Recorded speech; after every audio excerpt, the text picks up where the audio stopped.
Yeah, I guess we can start, right? I'm ready when you are, yeah. Yeah, I would just do the countdown now. Okay. Okay, so 3, 2, 1, go. Okay, so you want to start? Introduce yourself. Yeah, so if you don't know, I'm Spiddlesan. I run MST, the normal category on the main leaderboard. Oh, I hope this is not too loud. Yeah, I'm trying to get the world record right now in this category. On normal MST, that is, sorry. I'm third place right now with a 146.43. And I've been running normal MST for about 3 years with a 1-year break where I did Hundo. I ran it for 2.5 with a 1-year break, sorry. And yeah, you wanna tell them what low percent MST is and who you are? Yeah, so I'm Grego. I kind of run a little bit of everything. I've run all of the main board categories, and I was low to make this. I actually finished my first RTA run of this last night after making the LOTAD. But I kind of made the LOTAD as a precursor to that. So regarding MST and low percent, if you're familiar with Spittle, you'll be familiar with MST. But MST is just medallion stone trials. So the idea is that you want to beat the 8 dungeons beat the 8 dungeons and get the light medallion to get the stones and medallions, and then go to Ganon's castle and defeat all the trials, or dispel the barrier, and then defeat Ganon at the end. So low percent means that we're going to try and collect as few items as possible, and the total, the full item list for this particular low percent is Deku Sticks, Bottle, Bomb Shoes, Zelda's Letter, Zelda's Lullaby, Boomerang, Mirror Shield, Master Sword, Light Arrows, Magic, Megaton Hammer, Bow and Quiver, 3 stones, and 6 medallions. So all of the quest status counts as items too, which kind of adds a whole lot to it. Like I said, the total thing is 22 items. And so we're going to have to do a lot of tricks to skip items. Some of the items that we're going to be skipping are Hookshot, Deku Nuts, Bombs, and the Bomb Bag, so we're going to use Heavy Bomb Shoes, Kokiri Sword, Deku Shield, Hylian Shield, Hover Boots, Din's Fire, and the Fire Arrows, so think about the trials, and then Goron Tunic and Extra Hearts, so this is also a 3-heart run. Now, the significance of low percent in specifically MST and specifically this route is actually kind of interesting, because it only really kicks in after the child section, or what would be the child section in normal MST. So this beginning here will be very, very normal if you've been watching MST on Spittle's channel, or if you've seen an MST run in the past year. With that, I think there's not really a whole lot to say for the time being. We're gonna need Deku Sticks to escape the forest for Aqua Escape. You do need 1 item to escape the forest at least, and because we need Deku Sticks for a whole bunch of other stuff, Deku Sticks is the easiest one to get. One thing I will note also is that we're watching the intro because the intro saves 4 frames. For RTA, the intro is not allowed, or not required anymore. But you still do save time by watching the intro. So that's why this includes the intro. It also makes the playback a little bit easier. Yeah, I think you save around 4 frames just from being closer to the door in Link's house. I think 4 was the original thing, and then now that we found that you can do 2 rolls, it's 2 frames. But I mean, it's still a little bit cleaner for a LOTAD, and it's still faster. So it also makes it nicer to explain stuff at the beginning. Yeah, so that's pretty cool. It gives us a lot of extra time on top of the extra that we get from this particular category. Oh, so another thing I want to mention is the actual goal of this LOTAD in the context of it being a LOTAD. So Spittle has called it a human theory test. I like to call it a LOTAD. It really is in between. I used pause buffering for tricks, and I didn't, hard optimize any one bit of movement. And so this is going to be more of a demonstration of what could happen if you nailed all of the tricks. And if that sounds like it might be a little bit boring, because I'm not going to be having perfectly optimal movement everywhere, trust me, it's not, because a lot of this category is tricks, and nailing tricks is more than enough to give you a good run. So yeah, so I guess escape here. Yeah, I guess I can just explain what we do at the beginning, and kind of what we want to go for what we would go for in the normal category, so vanilla MST. So in vanilla MST, we usually just escape like we just did with one stick. We go and take a little bit of damage here, and then we go to Kakariko to get the bottle. So we can use it for Ocarina items later. And we actually don't get the sword and shield as you saw. Same with Ocarina, because we do a trick called Corpse Push, which makes us get bomb juice early, and also it doesn't use any items beside one stick, so it's pretty convenient. Yeah, and then we just, after bottle, we just go to bottom of the well, we do a little bit of a Navi dive, and then we do what I said with Corpse Push. After that, we just get the Zelda's Lullaby and Zelda's Ladder. Our little West, F-West here, Super West, or whatever you call it. Yeah, nice 7.5 Yeah. gigaflops. Yeah, so we just get the Zelda's Lullaby, Zelda's Ladder, and then we go adult actually. But that's not going to be the case for this, right? Actually, yeah, so that's kind of where the big differences start to occur, and that's when I'll start explaining a little bit more in detail about what exactly we're doing, because as I've kind of already mentioned, and Spittle just mentioned now, this splits up a lot after Zelda's Lullaby, and you're going to see some things that you don't really see in any other category, so it's very, very cool. This is very, very standard. If you've seen any Ocarina of Time speedrun ever, you've probably seen these Cuckoos collected, and there's very, very little to say about it at this point.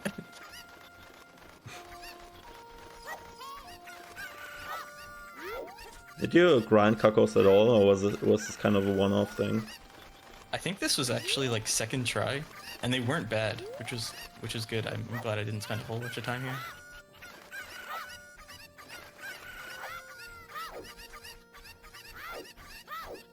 Yeah, so Points just asked if this is Gregor's LOTAD. Yes, so Gregor made this on his own. I think you took... How many days did you took for this? Like 3? This was a little over 24 hours of like start to finish. So I think probably about 10 to 12 hours of work, maybe a little bit less than that. Yeah, okay. Oh yeah, timer. It's not a huge deal. This is a challenge category, right? Yeah. I'll mention the final time at the end. I have retimed it for RTA, so. Yeah, I guess I just didn't think about it because I thought like, oh, you had the time already, so... Yeah, no, I do have the time. If you wanted a time, like a live time, I can read it out to you if you ask, but it's not a huge deal. Add it in post later for the YouTube video, I guess. Yeah. I can actually mention this. So for a long time, we've always like jumped over the water to enter the well and do Navi dive. But recently, I don't know if it was found recently, but implemented recently, it was this little side hop Navi dive. So that's pretty cool. Yeah, I think it saves about a second. It's pretty tight, but it's not actually that bad. I do it in runs right now. Yeah. At this point, I think it's pretty standard for like top runners to use, since it got implemented. Mm-hmm. One thing I actually want to talk about here, this is kind of interesting, is that Skull Push is actually pretty recent in the context of low percent. Like it's a pretty new trick. And what we had to do before, it was actually the same item count. This didn't lower an item, it didn't even, didn't change the route a whole lot, but what we had to do before was a trick called Vine Clip, which is really, really awful. It was like a horrible, horrible trick right at the start of the run. And so this is a lot better, because it's not only faster, but it's like easier, so. I think was our first instance of pause buffering. Yeah, so you actually didn't go for like perfect timer there, right? With the skull. I went for, I think it was 4 pause, but then it ended up being 5 pause because I got the bad Yeah. thing. And I mean that's like a small detail, but it just kind of drives home the idea that this really is not meant to be super, super optimal. It's meant to showcase what could happen if you nailed all the tricks. So you're never gonna try and pause a frame late expecting you got the lower skull height, or is it higher? But you get the idea. Yeah. Yes, so now I'm still gonna head to. I actually have never watched like the low percent MST run. So you're gonna head Yeah. to Zelda now, or are you gonna like go to? Yeah, so we're going straight to Zelda with one Yeah. tiny detour, and it really is right after you do the cutscene skip. That's where it starts to split up. So for like an RTA run, the first 3 splits are exactly the same as the MST ones. If you do like the time of day ones, just escape, crawl space, and then actually instead of Master Sword, I do ZL like for the cutscene. Interesting. And so you'll notice I mentioned that I'm skipping Hylian Shield, that I got the rupees. One thing that we do need, because we are using sticks, is a lot more sticks. And so I'm going to buy more sticks here. These will be useful for Child, and... Well, actually, technically, we're going to use all of these sticks in Child, and we'll need more later for Adult. I'm gonna buy a whole lot of 8 sticks here. Yeah, well, we need 9, so we're going to buy 10. Or, we need 10, so we're going to buy 9. Oh yeah, okay. For some reason I think I thought of 8 because of something else, but yeah.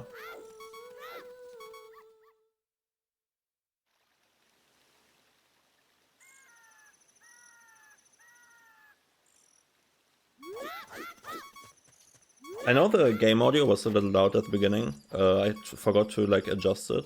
So I hope it's all good now. Yeah, I think Sony said it was good after you adjusted it, so Oh, okay. should Good. be good. I also wasn't sure if I had double audio because I let the audio on from my other thing.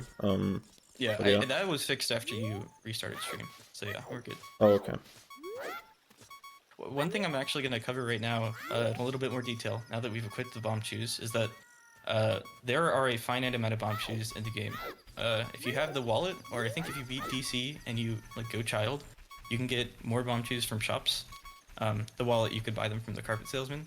But for the sake of this run, we have a finite amount of bomb shoes, because the wallet is an extra item. Going Child would indicate that you're getting Prelude, which would also be an extra item. And what that means for the run is that we need to use our bomb shoes very sparingly. This particular route is bomb shoe perfect. The RTA route that we do, you can have 1 extra bomb shoe, but for a LOTAD, it's chew perfect. And it's very chew perfect. It's not like we're using a bunch of chews for Hesses, you know? So that'll be an interesting thing to look at, and that's a lot of the reason that this is a hard category, because wasting bomb shoes is a no-go. You can't waste even 1. Yeah, that is pretty interesting, and it's I think it's like fairly common if you go for the like really challenge categories, right? Yeah, it's kind of a low percent special, having a low amount of bomb shoes. Yeah. I guess makes sense if you look at the category. Like you can barely use any items, low percent style. What's with bomb count in this run? Like just bombs? Is that really tied too, or? Oh yeah, so that's another thing I'll mention, is that bombs and the bomb bag, they both count as separate items. And so we don't get them at all, because that would be 2 extra items, and that's a lot for, you know, for low percent where you're trying to get as low as possible. So this run will not get bombs at all, period. It's only chews, and we use all of the chew chests that we have available to us. All, I think, 5 of them in the game? It might be 4, but we use all of them. Yeah, nice. There are some ways that we could skip chews. Like, there are things that you could do, but they end up being slower. Like, for example, you could not skip the Zelda's Letter or Zelda's Lullaby cutscene, but obviously that's slower. It's like a minute slower. And so we've routed it such that it equals like a good time, basically. You know, we're gonna save time with the bomb chews.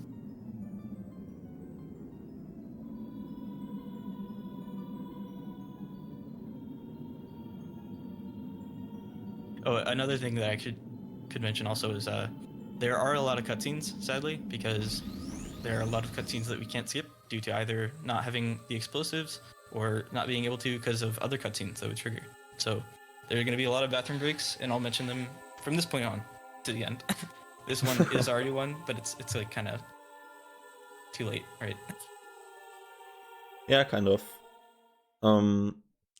So how's it gonna be with cutscene skips and on like dungeons and stuff? Yeah, so we actually only skip 3 dungeon cutscenes, or no, it's 4. And all but one of them we have to skip. Well, all but 2, with the 2 being an asterisk. Basically, all but 3. Shadow, we can skip just because it works out, because there's the damage source in there to kill you. So you don't need any explosives, and because we have fish, or, spoiler, we have fish, you can just skip that one. But then, I think I'll leave it for later, I guess, when we get to the other ones. Yeah. One of them is very interesting, I'll say that. It's very interesting, and you'll only see it in low percent.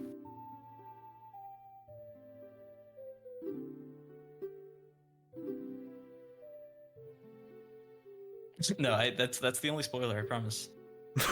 No need to mute the stream.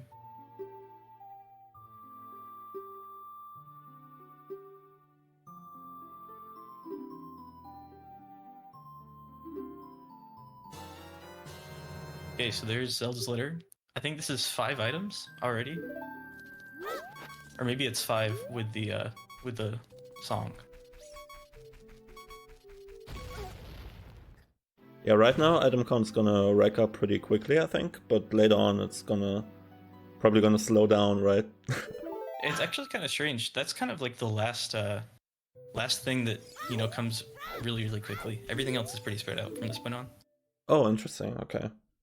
There are a few things where we get 2 items at once. Like, for example, with the bow, you need to get the bow and the quiver at the same time. Or like when you go adult, you get Master Sword and light arrows, and light medallion.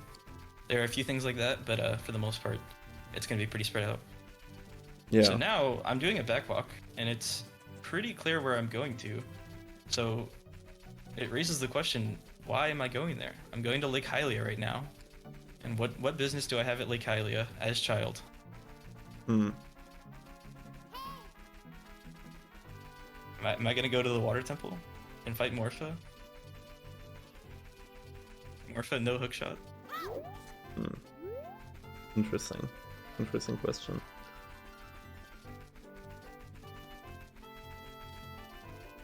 Yeah, so this is actually probably the biggest bit of overworld movement that's just unavoidable, or theoretically avoidable, but not really in practice. You just have to do this long backwalk across Hyrule Field as child.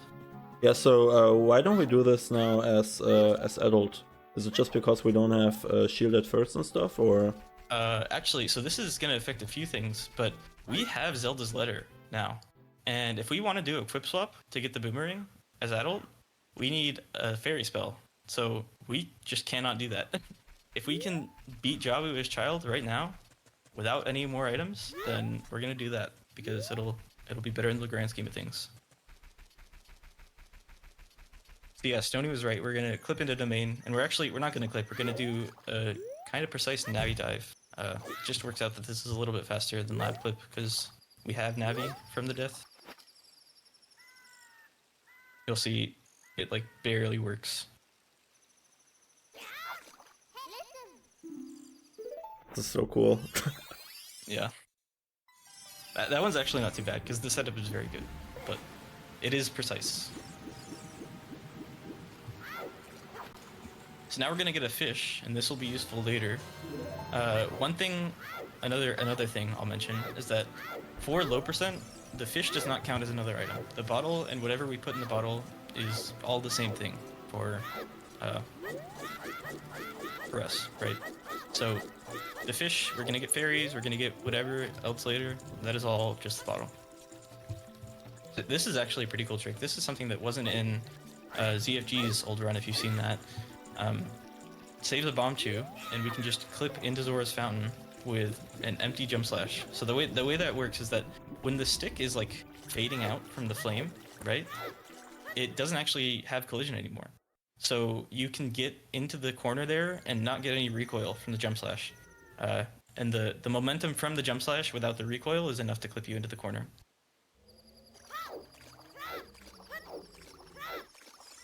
So now we're gonna enter Jabu. How are we gonna do it without the fish?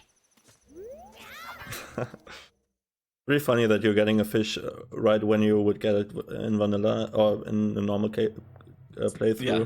and then just clip anyway. Yeah. I think you actually could, but you would have to reroute the fish, but that would be, more work than it's worth. We have the spare sticks, so we'll use them. So this is actually kind of funny. This from here to like Boomerang is very vanilla, very glitchless, very intended. Because there's really not a whole lot of options we have to speed this up. Even in glitch categories where we're here as adult, aside from the fact that it's adult, you're doing it very vanilla because we still don't have a way to skip this little Rudo quest. And so we really are just gonna escort Rudo around the dungeon, and we have to press that switch in the little room with the like rising water. Yeah, it's pretty interesting. There's a couple ways where it's like almost possible to beat Baronade with other tricks, but it's not, unfortunately. Like there's this trick, quick put away, that you can use to kind of, I think you can do, you can deal some damage or something to Baronade, but it's like barely not possible. Yeah, so the way that works actually is quick put away. It's a glitch damage value, and it has a whole bunch of like extra damage values that are assigned to it basically. And one of those damage values is Boomerang. So you would think with quick put away damage, you could stun Baronade and fight with just quick put away, but it actually only stuns Baronade. It doesn't do any damage, and so you can get Baronade to the final phase, but you can't kill.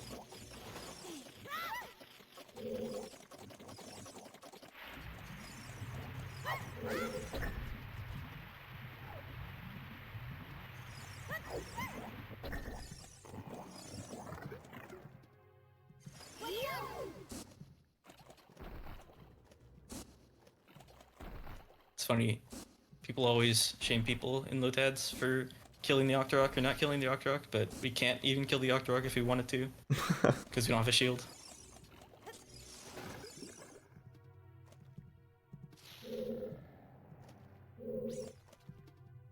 So you're not getting damaged down by the Octorok here.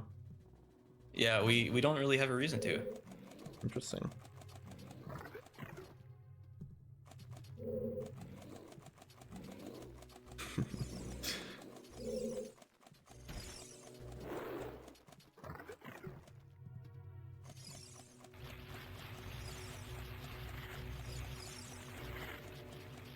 Okay, so this next room is the Boomerang, and this is actually kind of funny.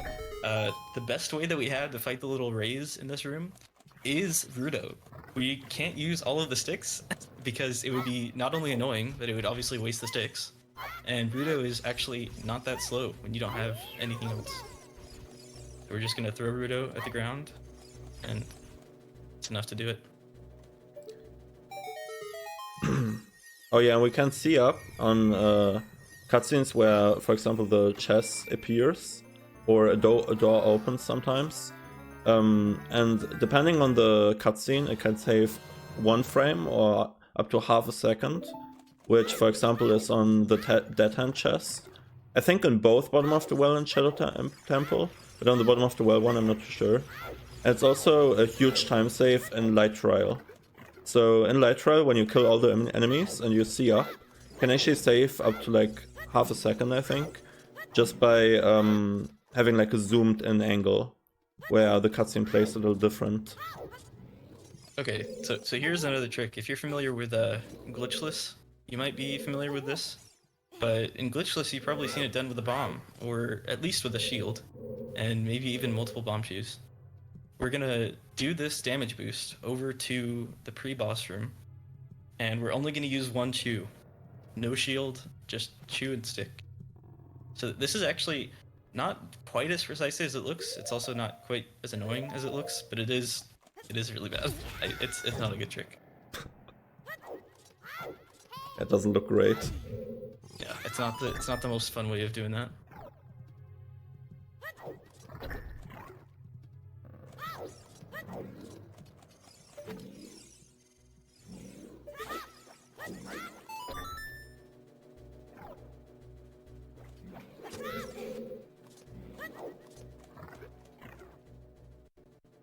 So now this is their first boss, the first dungeon about to be finished.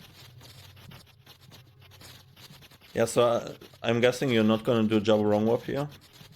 Yeah, we can't really do Java wrong warp, and it wouldn't really help us because Yeah. fighting King Dodongo with shoes and no shield as child, be quite a task. Yeah, kind of rough, to say the least.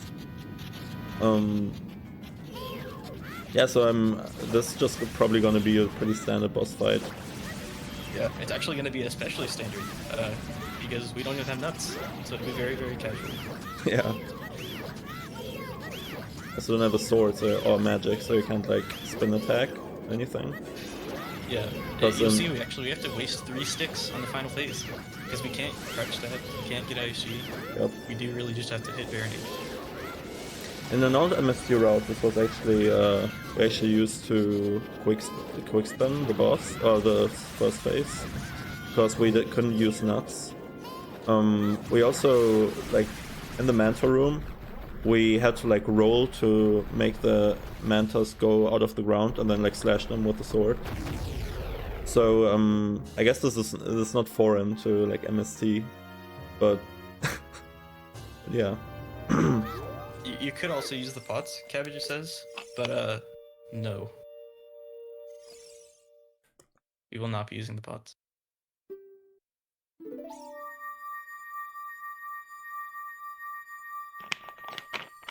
So this is also a little bathroom break here. This cutscene, and then there's a save warp afterwards. There are 13 save warps in this run, which is a lot. Damn.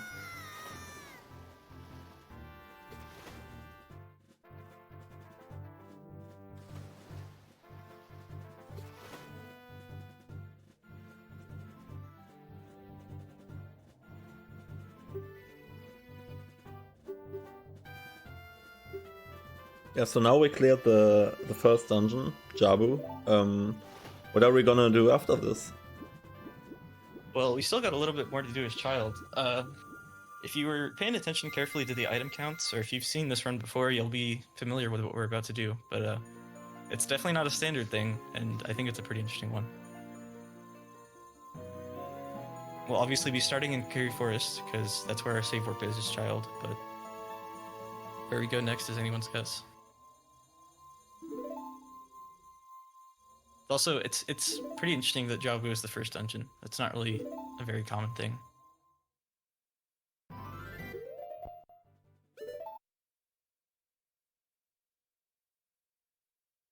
Yeah, it might have been a little more common back when we couldn't do any equip swapping. But Yeah. that was before I was around, unfortunately, so... Yeah, there's this trick called equip swap, and you actually won't see it in this route, because like I said, with Zelda's Letter, we can't equip swap. But basically what it allows you to do is equip an item as the wrong age. So if you were adult and you had the boomerang in your inventory, you could equip it with equip swap. But there are some specific parameters that need to be met for that to be possible, and because of the nature of the run, we can't do that. Yeah, it's a pretty neat trick. So shoutouts to Clyde here.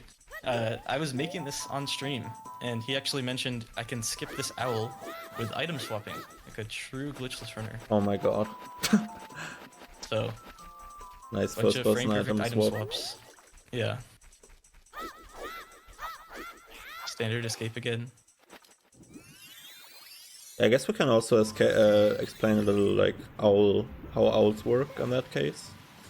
Yeah, so owls need you to be in like a nothing state, like a resting state, to actually talk to you. So there was an owl there in the Lost Woods, and because we were like pulling out an item, the game registered us as busy. So like doing something, like doing anything, right?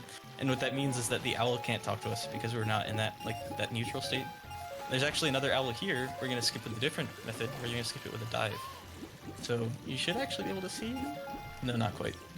But there, that dive skips an owl. Yeah, the owl is just on the like pillar there that you couldn't see because of camera. And there's a lot of ways you can actually just skip owls, and also target signs. You can be in an ESS position, like here. Yeah. So this is our second ESS position trick. Yeah. And that there was a Wes, a forward side hop Wes. I was actually worried that that wasn't going to be viable unbuffered, but then I got it like second try. It's not actually that bad.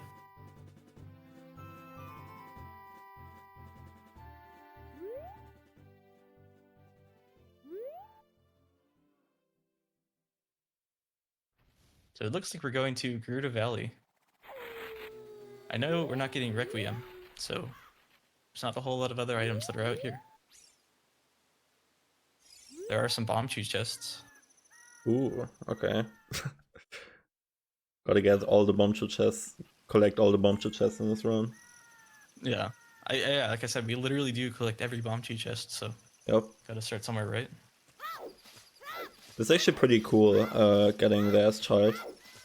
Yeah, and so I'm gonna start talking about that now. So Yeah. it looks like I just jumped in the water for no reason, but what I actually did was a trick called quick draw, and the way that works is if you try to pull out an item right before you enter the water, like so basically during the animation for the pull out thing, it'll say that you have the item in your hand. Like the game will think that you have the item in your hand because that gets triggered when you actually like press the item button, but it won't put it in your hand. And so what that means is that you can do whatever you would want to do without the item in your hand, and then whenever you try and pull the item out, it'll come out immediately without that animation. And I kind of missed it because it happened so fast, but that there was a trick called Cuckoo Jump. And because we only have a stick to do Cuckoo Jump with, we need to do Quick Draw. The way Cuckoo Jump works is you need to jump with the Cuckoo and then cancel the jump and jump slash over the fence. And you can only make it with the jump slash if you don't have that stick animation. So that's what happened there. And so now there's a bomb chew chest in Gerudo Training Grounds, and we're gonna enter it with a jump slash here. Don't need the Gerudo card, or don't even need to pay the Gerudo, luckily. So this next room is super annoying. This is maybe one of the worst rooms in this run. And that's because we have to fight these enemies with broken stick, no crouch tabs, no deku nuts, no quick spins with magic, and it's like really bad. So, Skirty, person who made this route and the person who did a lot of work with low percent in general, his best is 110, which is what I got there. And I was like, okay, yeah, I'll get a 110, that'll be fine. And in my RTA run last night, first try, I got a 113. And so I'm very sad because that was not on the LOTAD. And there's like a bunch of time to be saved just by getting better RNG with those Ulfos. So this here is the bomb chew chest. In the route documents, you'll see often this is kind of, what's the word? Kind of written as +4 bomb chews, because even though it's a 5 bomb chew chest, we needed to kill that Beamos in that room. And so we wasted a bomb chew getting it, and it's a net gain of 4. Because we lost 1 and we gained 5. So now we're actually not done in the Spirit area, we're gonna go out to the Wasteland. Now there's another bomb chew chest in Spirit, but that might not be all I want there.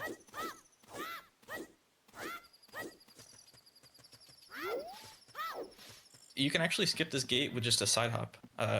If you have a good angle right at the top of the ladder, you can side hop right out of bounds, and there's collision you can stand on there to walk a little bit past the gate and side hop back in. Yeah, that was pretty cool. You start a side up before climbing the ladder, and then you can just side up right away, basically, after you get up. Yeah. So we stored the angle, is what spittle means. If you have an angle and target, when you climb a ladder, you'll get the angle from the ladder during the climbing animation, but then as soon as you get off the ladder, it'll like revert back to your angle, so long as you keep holding target. So there, I backwalked across the quicksand there at the start of the wasteland. Right on the edge, if you just do a backwalk, it's enough speed to make it right over without sinking. So now we're gonna go through the wasteland blind, skipping the Lens of Truth. I wonder what we want in Spirit Temple, because we still haven't gotten the Hylian shield. Maybe that's something. Yeah, I think it would be pretty hard to get the mirror shield without a shield. So I don't know if it's possible to do that without like the Deku shield, but I know it's not possible without the Hylian shield. But the record show, I actually don't know if it's not possible without the Hylian shield. It might be. Maybe just close this code real quick. This work. Keep getting notifications. It's kind of annoying. You can just do not disturb. Yeah, I guess so. Yeah, I forgot that was a thing.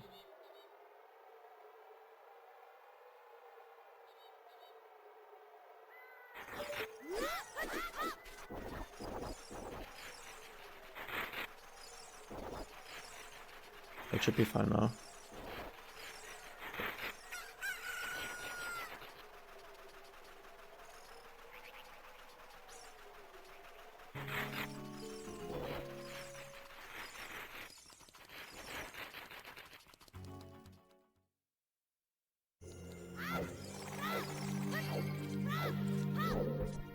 Oh my god, I closed Discord and I have Gregor on Discord. I'm such an idiot. I completely forgot that, dude. Hello? Hi. Yeah. Did you cut out? Yeah, maybe when you close Discord, you actually will also cancel your call, so that's the thing. So did they hear what I said or no? No, they heard you like until you were thinking about, oh, how would I get the shield, you know? Okay, yeah. So what I said was that there's a warp song out here in Desert Colossus. If you leave the Spirit Temple through the front entrance, you will get Requiem. The cutscene will trigger, and you're gonna get the song. So because we don't want to get Requiem, that means that we need to exit Spirit Temple through some other way. If you save warp, that'll put you right at the start, which is no use. The only other way out is either through the boss door or through one of the hands. So we'll see what I do.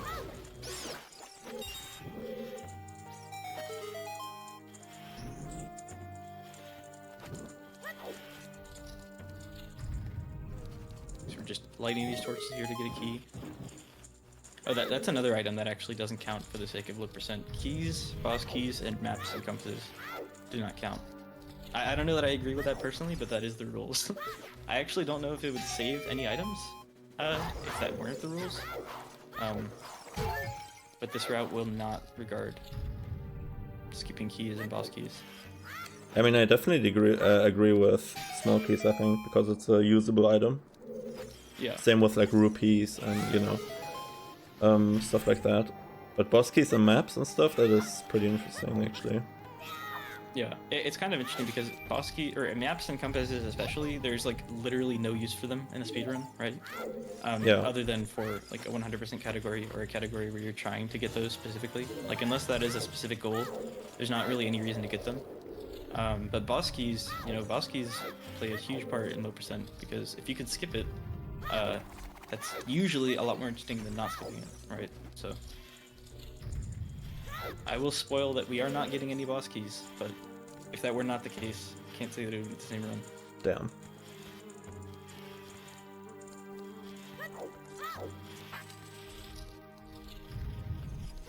So this Skulltula here, if you hit it either with a pot or with a boomerang, if you kill it at all, sometimes it'll drop a nut. And usually you will pick up that nut if you're in that range. So you need to be very careful of not picking up the nut there because that would kill your run since it's an item. So here's that bomb shoot chest. And now we're still not done with Spirit. I've kind of been very, very heavily implying what we're going to be doing, but you'll see now why that's so interesting. So this is still, up to this point, has been very standard Child Spirit. Nothing really out of the ordinary. We've had some unconventional methods of doing things, but nothing that's not intended, right? So now, we're doing some wacky setup. We're getting on the hands, now on the arm. We're actually going to the adult side of Spirit. So this is a trick called Crazy Dance. It's basically statue climb that is child. And it's really cool. It's actually not quite as hard as it looks, but it's very cool. Cool trick. So this is just get over here, and because we have Zelda's Lullaby, we can use it, so we're gonna get this key. If we didn't have it, we actually could get another key, but this is just faster, so.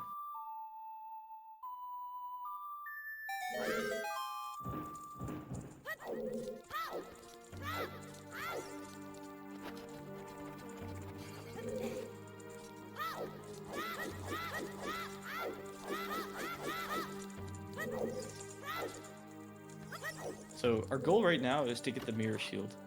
And the mirror shield is on the other side. So if you liked Crazy Dance, be glad, because we're about to do it again. The setup is actually a little bit different. There's some things that don't quite make sense to me that make it different. Just because of the slightly different position we have. And you'll notice I didn't buffer that there. That's actually because with that setup, it's a 2-frame window to do the jump slash. And there's like some other things about the inputs that make it a lot easier to do unbuffered. So it's not just, you know, inconsistencies.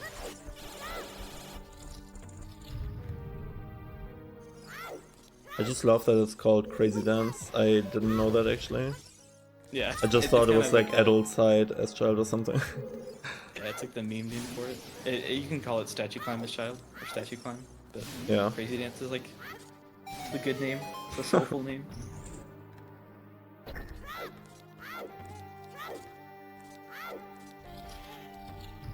So actually, it's kind of funny. Now that we're on the adult side, there's really not a lot on the way of getting Mirror Shield. In fact, this entire Spirit Temple has been glitchless.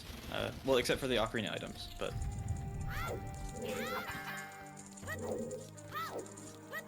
Here we get Broken Stick. We're gonna use that Broken Stick without the shield to fight this Iron Knuckle. This is a really awful fight. This is one of the most annoying parts of Spirit. Because if you, like, you're one hit, right? And if you die, you go right back to the start. It's definitely not the best place to die here. Yeah. But with that out of our way, we're getting the Mirror Shield as child.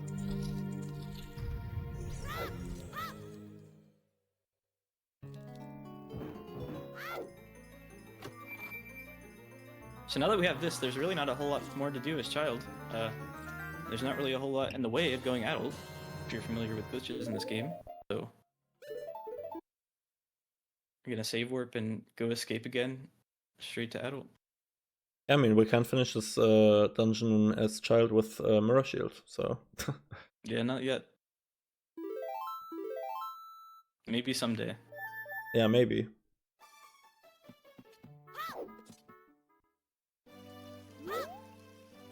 So this is basically a repeat. Because of GZ, you can't like copy inputs, but this is pretty much a repeat of how we were going to GTG. Just escape the forest, skip the owls, do the west, and now instead of going to Garuda Valley, we're gonna west to the market.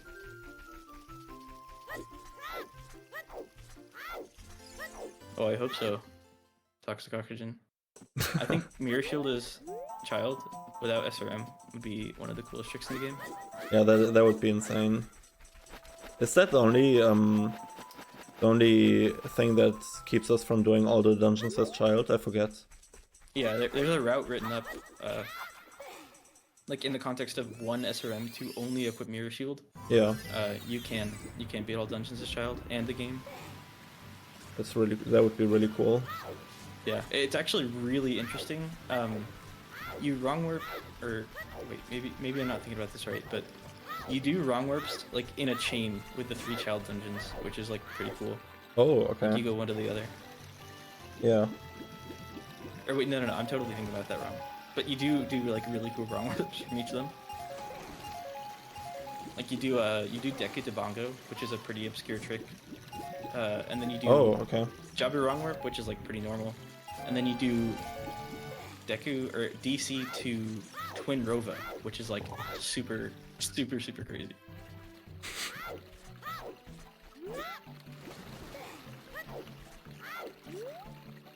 So once again, like I said, we're gonna do the west. Now we have 0 sticks. We're gonna need to buy some more. Yeah, there's just a lot of cool things in that route. You have to like set Fur's Wind and Ice Cavern to get the coordinates from Water Temple, I think. Or I'm sure you can set it in other places, but it's a whole crazy ordeal. That does sound pretty crazy, yeah. So we're buying some sticks here. Now, if you're familiar with the game, right? It might be hard to think of a way that we could use these sticks right now, because I mentioned we can't have equip swap. We don't have access to sticks with equip swap. And we can't do RBA because that's banned in MST. So it might not be clear how we're going to use those sticks later, because we are going adult, and there isn't going to be another child section.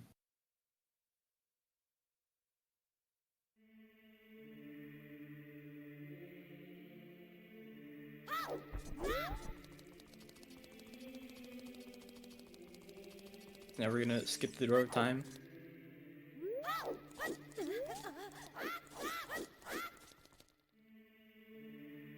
And this is another bathroom break here, the Master Sword cutscene. Yeah, it's a pretty long cutscene. I think it's the second longest cutscene in the run, right? I believe so, yeah. I think, well, I don't remember the timing, but second or third, yeah. Yeah. Also, I think the longest is Slide Arrow cutscene, right? Yeah. Yeah. And then I don't remember if the second longest is Master Sword, like plus Sheik, or Forest. But they're all pretty long. And we do watch all three. But I think Forest is a little shorter, actually. Like the I Forest feel like grew it's up not stuff. really ever counted Master Sword cutscene, because you always have, like, it's not like something you could just skip. Yeah. You know?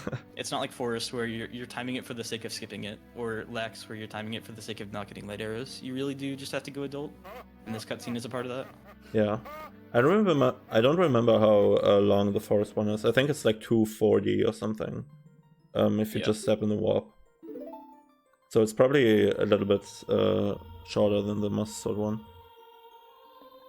Actually, so if you want to set up a timer just with like a blink scene, I can real quick get what the time will be when we leave the Chamber of Sages. Oh yeah, for sure. Or actually, so you're gonna start the timer when the light medallion goes over his head, but I'll let you know what you want to have the like offset to be. Yeah.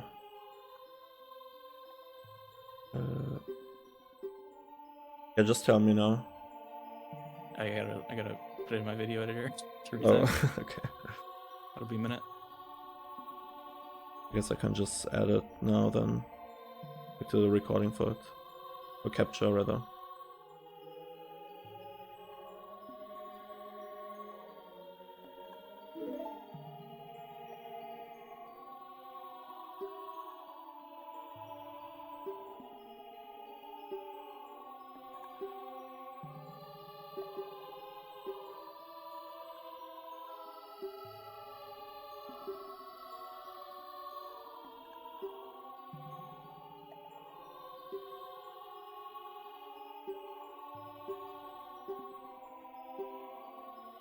Okay, so the frame that we clear the light medallion text box is 44 minutes 54 seconds.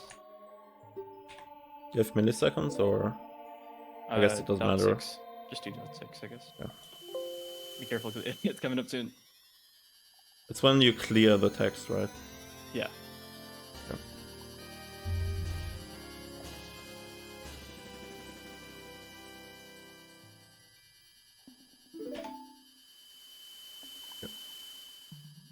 Got it. Oh, wait, it doesn't look like it's on stream. Yeah, I had it hidden because That's cool. I didn't want to like leak anything or have it covered up. Yeah. Okay. Yeah, going adult at 40 minutes is kind of crazy. Yeah, that is pretty crazy. A long time to be spending as child. It's the longest of the 3 MSTs. Yeah. In Master Quest, you go adult at around 20 minutes. I think it's like 21 if you get a good time. And yeah, here would be like, I mean, I don't know when you pulled Master Sword, but I'm assuming it's like 43 minutes, something like that. 42:24. Oh, okay. Yeah, so it's pretty much like double the Master Sword one, Master Quest, sorry. And it's like almost triple child, or triple vanilla. Yeah. Vanilla MST.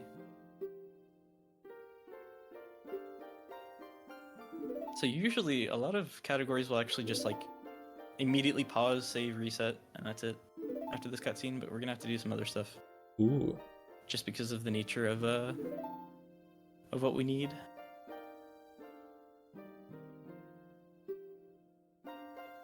One thing that's kind of funny is that even though we only have the mirror shield, it doesn't auto-equip. If you only had the high lane shield, or even if you had the high lane and mirror shield, that would auto-equip. But with just mirror, it does not. I actually didn't know that. Pretty interesting. We're dropping the fish. Now we're catching it over sea down. But we still Ooh. have the bottle. So that's a glitch called empty sea. Yeah. And what that allows you to do is have a like fake bottle. So that fish doesn't exist anywhere in our inventory. But we can use it. So Yeah, so it's not like an extra bottle or anything. It's just we just kind of made a bottle on our C buttons because there wasn't anything there. Oh yeah, so we equipped Mirror Shield and we also equipped the Master Sword. You know, just to make sure that it was on there. Just fine.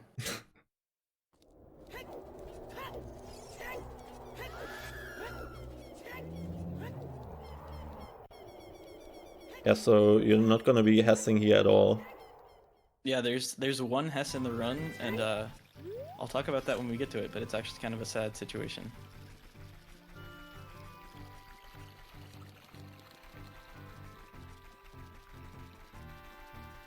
So where we're going right now is to the magic. We're gonna go get magic right away. Yeah, we're not gonna get hookshot in this run. Yeah. Usually you would, after going adult, you usually just go to Dampay and get the hookshot right away. Because it's a really useful item as adult.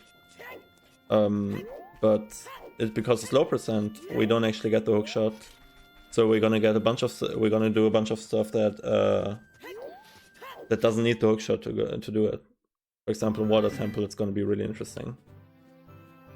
You actually could do Shadow right now. You could go straight to Shadow, and it wouldn't really affect the route at all. But it's slower because of one item. Q count isn't an issue or anything. So it's actually really just interchangeable. Yeah. So long as you're willing to put up with a super annoying fight.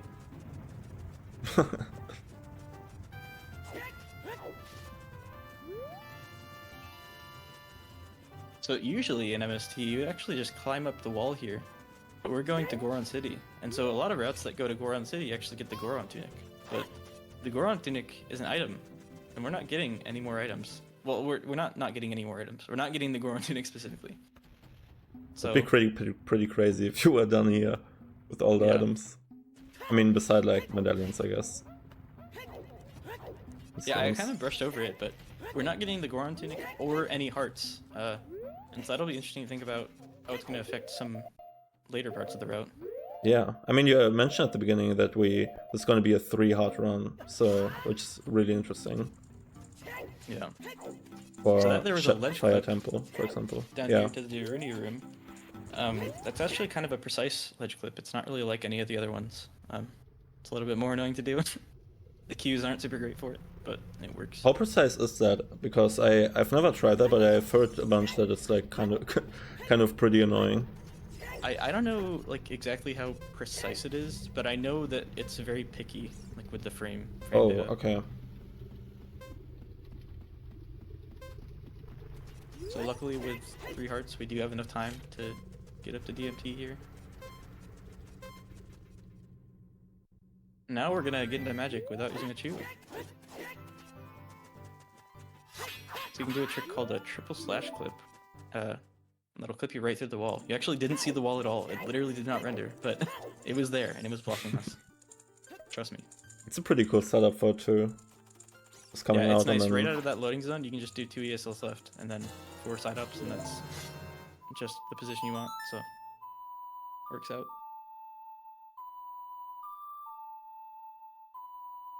The magic actually does count as an item for kind of obvious reasons, but it's not like an item in our inventory that we can use on our C buttons. So that's a little interesting, I guess.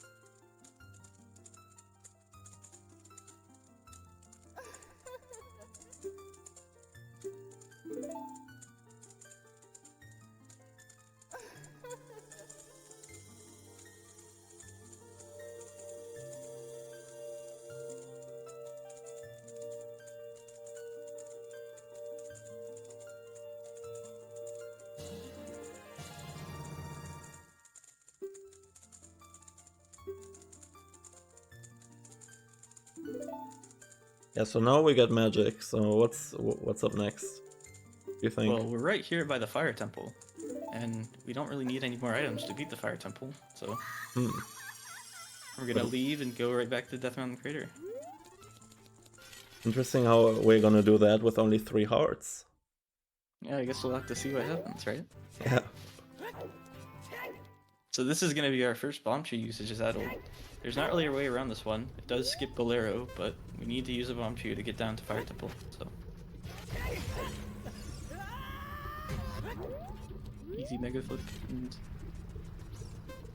Very interesting that we're not gonna get Bolero here. I guess we just don't need it. Well, because we can skip it, we're going to skip it. Since songs are items. Yeah. So if you're familiar with MST, you might be familiar with the trick 1/16th, but it looks like I'm not doing that. So I wonder how we're gonna get around the next rooms without a lower health. It's kind of funny that dynamic, that having lower health actually makes it easier to get through the flaming rooms. Because the timer goes away completely when you have 1/16th health. I actually don't know if I can make it back to that room with only 5 seconds. I think I might have to save work.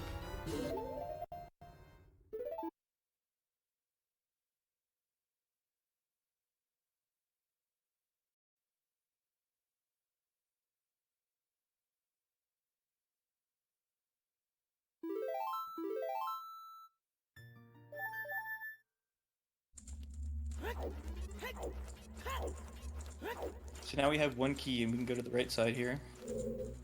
But this key looks like it's gonna hit us.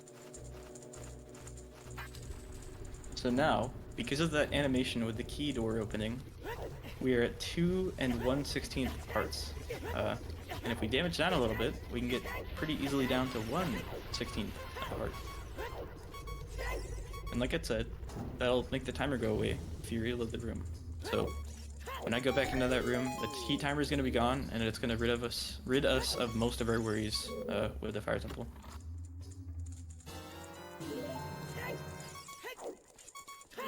Yeah, so why didn't we get 1/16th heart before?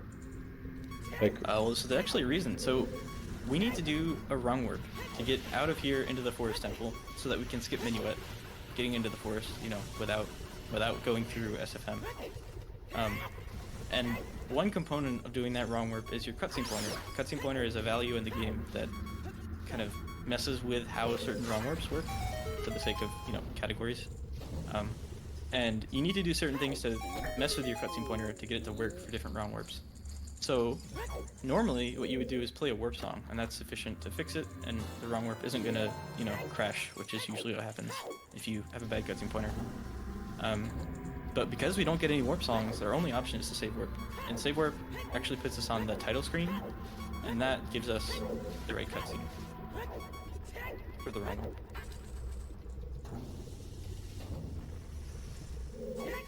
So now this so far has been pretty standard fire stuff, but here in the next room, we're gonna see a very unique and a kind of annoying trick, but it's a cool one.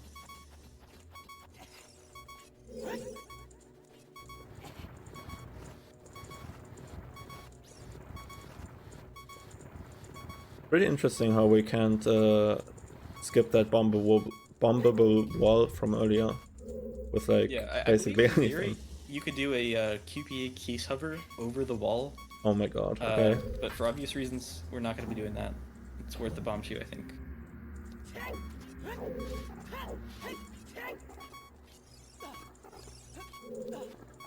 So this block here, we're going to skip it. And there's a lot of ways to skip this block. You can use it. You can do pretty easy bomb setups, and even pretty easy chew setups, but finding the right combination of 1/16 setups and chew setups is not very easy. So this is the best we have. There's quite a bit of buffering, and there's not really any way around this buffering, sadly. But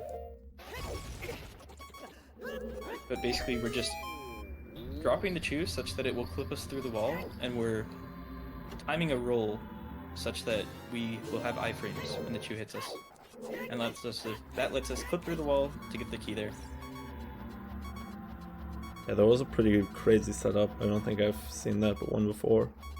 Yeah, that's kind of the first of our, you know, low percent setups that use a lot of buffering. We had the skull push, which is pretty standard in RTA at this point. Yeah. And then we had Crazy Dance, which isn't super buffer heavy, but it's definitely low percent. And that one, a lot of buffers and also low percent. I've definitely seen Chew setups and bomb setups. We use a bomb setup in MST where you do where you roll like we did here to get invincibility frames, or to clip on invincibility frames so you don't die. And that one is pretty easy. You don't need any buffering, but for that you needed, I don't know how many it was. I think it was 3 or 4. I guess you don't need to buffer, but like, yeah, it just makes it human viable, basically. Yeah, I think that one is 4 frames. So we're taking damage here to manage our health correctly. Certain things will damage you in very consistent ways, and so we got the heart, which put us up by exactly 1, and then we got damaged by the flame wall twice, which took us down by 1/4 each, so a half total. And then the chew also took us down by a half, so now we're back at 116. Now, this Flare Dancer fight, a lot of times you'll see people use Hookshot, and in maybe like Ganonless or some other obscure categories, you'll see them use chews like this. But in low percent categories, it's pretty standard to actually use QPA, because you can fight these Flare Dancers with QPA. But because we can't do equip swap, we can't equip stick, and therefore we cannot do QPA, which means that we are basically forced to use those 3 chews, which is kind of unfortunate. Yeah. So far we've done Jabu, and we've gotten the Mirror Shield from Spirit, and this is fire. Yeah. So this is technically We also the 3rd entered dungeon. Bottom of the Well and GTG, but obviously you don't really need to beat those, so we did not. And they are traditionally that not jump counted as there- dungeons. It's actually kind of a precise setup to hit the crystal switch and still be able to climb up without an explosive. But it just barely works.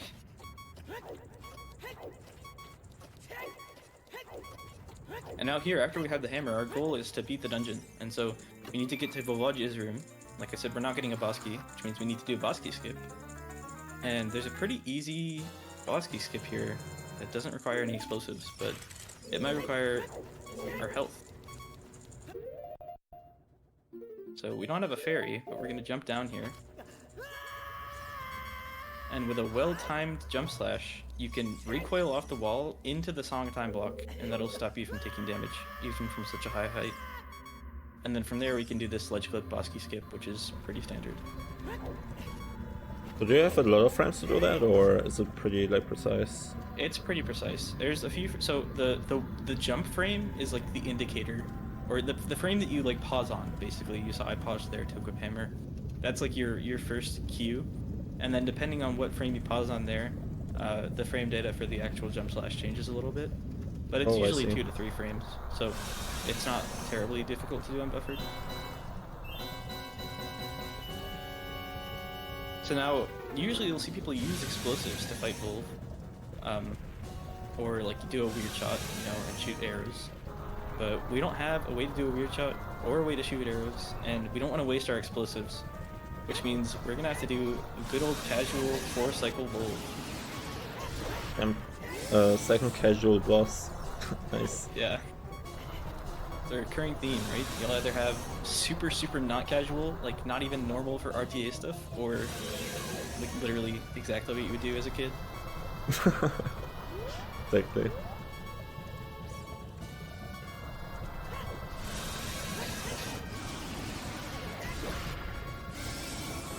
Yeah, I So think during this next phase, the rocks are going to fall from the ceiling. We need to be very careful to avoid these rocks.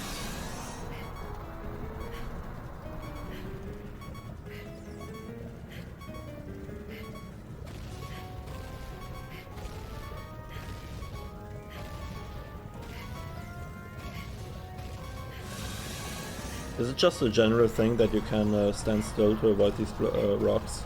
Because I usually just climb the wall and then... mention, yeah, they will hit you. I got that first try. I didn't really like have to retry it, obviously. So I don't know if it's like common to do that, but it worked out right. I usually run around when I'm doing it RTA because I'm a little scared. Okay. But I don't know if it actually changes anything. It doesn't lose time. So. I usually just climb the wall, and then if you stand still, like, they won't catch you, but you can move. Once you move, I've they gotten hit on the immediately wall got you. before. Oh, interesting. So I don't know if I did something wrong or it's inconsistent, but it worked, right? Yeah. So now this is also pretty standard for the current MST route, and it's pretty standard generally in a lot of glitch speedruns that have to beat these dungeons. We're gonna do fire to forest wrong warp, and so this is our first wrong warp. The way that wrong warps work is when the blue warp that spawns after you beat a boss tries to take you away the cutscene. If you interrupt that action of it trying to take you away on a certain frame, it'll kind of mess with where it's trying to take you. And so this cutscene, this blue warp, is trying to take us to to Kakariko. But we're gonna die, and that's gonna tell the game that we need to go to the start of fire, because if you die in a dungeon, then you need to go to the start of the dungeon. And because of the way everything works out, that is actually gonna take us to the forest temple. And it's gonna let us beat the dungeon, so we actually are gonna get the fire medallion. And it's nice. The easy indicator is that if you get the wrong warp, you did do it correctly, because early, or if you like fail it in one way, then you'll just die and go to the start of fire. And if you fail it the other way, you'll go to Kakariko. So there's no worry of doing the wrong warp but not getting the medallion.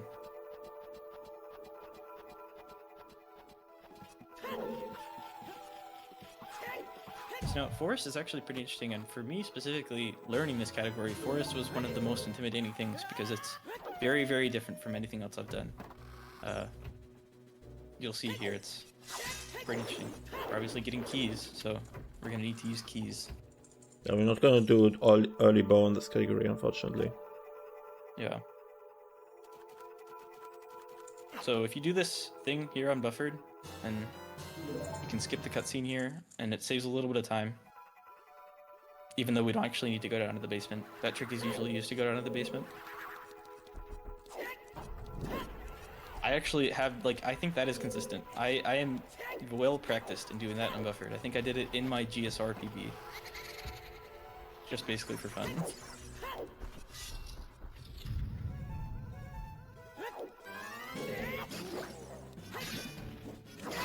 So now we're gonna fight these Sulfos. I had some issues with the Sulfos desyncing, so you'll see they're not really super optimal. Especially there's a later set of Sulfos that's like kind of bad, but I didn't really want to spend a whole bunch of time reloading Sulfos and worrying about desyncs. So why do they desync? Is it just because of the RNG they have, or like? that's the best guess I have. I'm not very familiar with how GZ works internally. Yeah. I had a little bit of help from people. Actually, I'll mention that now. So, Pancake Turtle, Mr. Pancake Turtle, the famous passer and LOTADer, actually helped me get this all to work with one macro. So, there is one file that you can play on your Wii, and you don't need to have it split up at all. You don't need to have an initial save state or anything. It's all just one file. And Pancake was the one who helped me set that up. Tharo was the one who actually made the tool that lets you do it. So, shout out to Tharo as well. Tharo's a very, very good N64 Zelda scientist.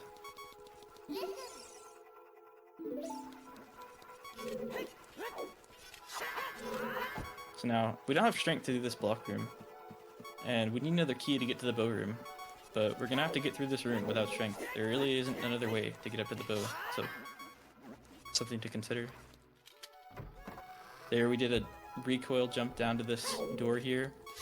Pretty standard for actually glitchless speedruns, but kind of strange to see it in a glitch category like that. I mean, most glitch categories nowadays just do jungle jump, because we all have hookshot. Yeah, even in categories like 100%, where they used to go to, through that block room, you can still just, skip this key, so.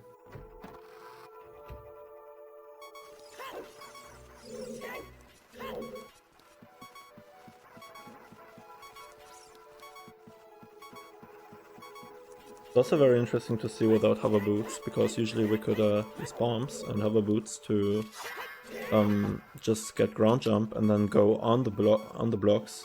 And ground jump is a trick where you kind of roll into a bomb and try to grab it, but you stop Link from grabbing it. So you can actually just store kind of a jump, so you can do any jump movement, and then jump in place up, and from that you can actually grab ledges and stuff. But what Yeah. are we doing here? So we're gonna do a hover. We did get on top of the block, and we didn't use a ground jump. We used a death ledge grab. But if you had hover boots, you could actually just roll out of bounds there over to this ledge over here. Because we don't have hover boots, we have to do this twisted hover. And this is particularly scary because it's like 5 chews, and if you fail this, you probably wasted more than 1 chew, so you're probably gonna have to reset. I think I mentioned earlier the RTA route has 1 spare chew, so you can afford in a few places to make a mistake. That place is not one of them, and it's a pretty costly mistake if you do mess it up. Hey, we're not gonna talk about that pancake, okay? It's a LOTAD.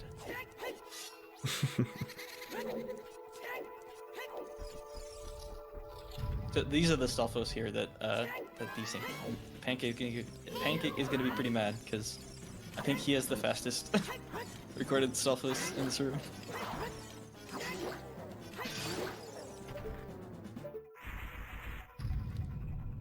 It's over now, Pancake. We don't need to worry about it. I was having a lot of trouble with that, like getting it to sync, not like doing it. At least these second ones were like okay.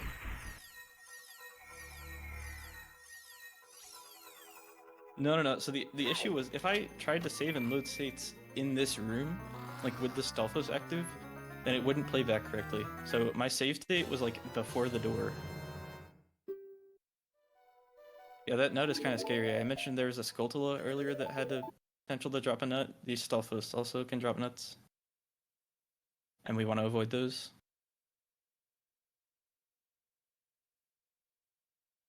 So now that we have the bow, a lot of categories, including vanilla MST now, will do a boss skip from that room there, from the bow room. But you need hover boots or an explosive to do that. And because we don't want to use explosives, we're just going to go back to the start and do the easy peasy, like standard method of the boss skip.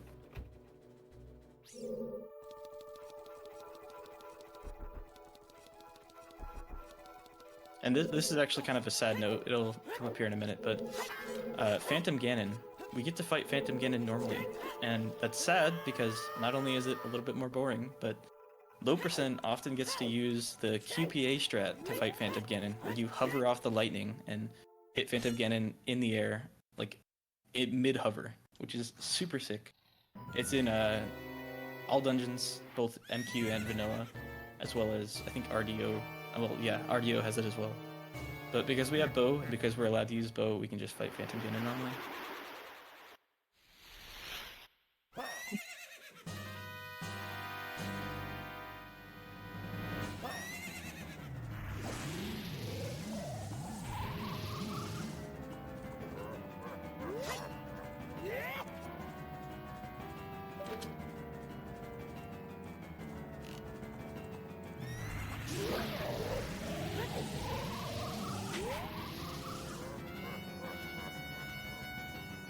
Yeah, that hover is pretty sick. Yeah.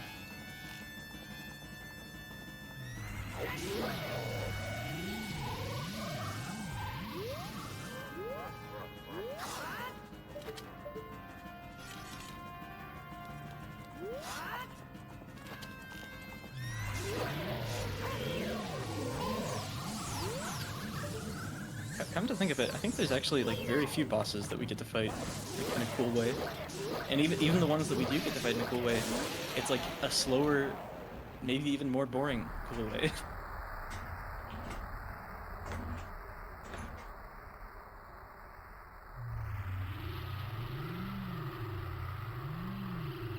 Now, this is basically the start of another bathroom break. I mentioned we're gonna watch this cutscene, and this cutscene is very long, so.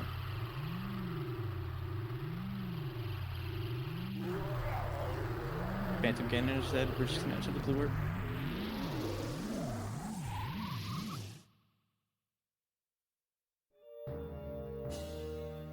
Oh, I'm sure you do, Pancake.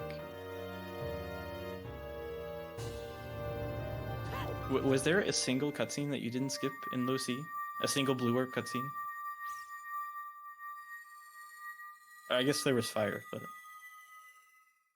yeah, literally the one required blue orb.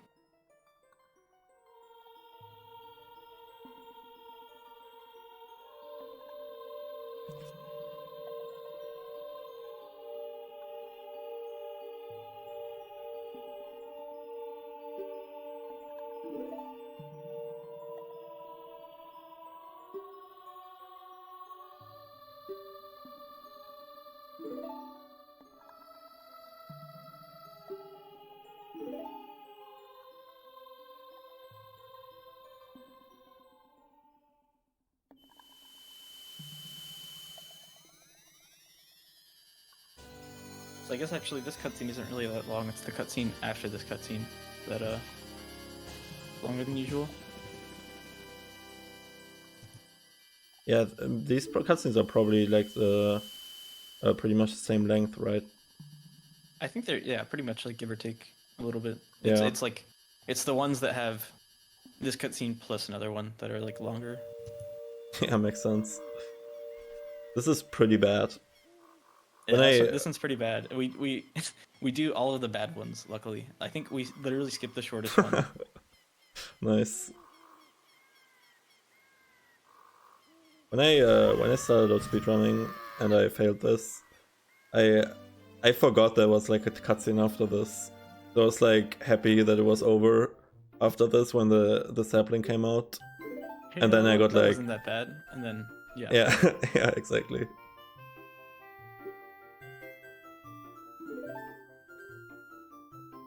So now we cleared Forest Temple, we did Fire Temple, and we also did Jabu. So what's next? You mentioned Shadow earlier, the maybe. Deku Tree is right here, so Deku why Tree not just too. do that now?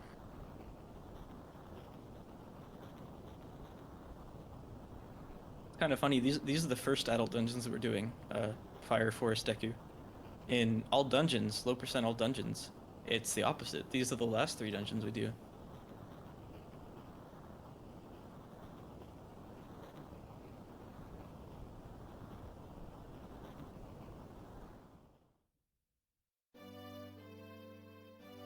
So you might be wondering how we're actually going to enter the Deku Tree. There's this trick that lets us do it without any items at all. And no items also equals no explosives, so it's like perfect for us. Oh, mustache clip. Not only mustache clip, but the super precise itemless one.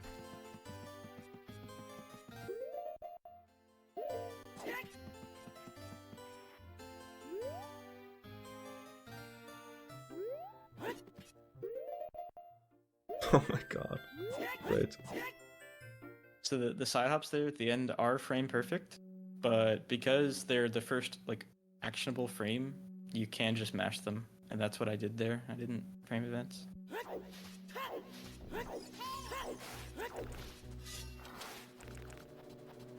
Nice little Navi skip there too.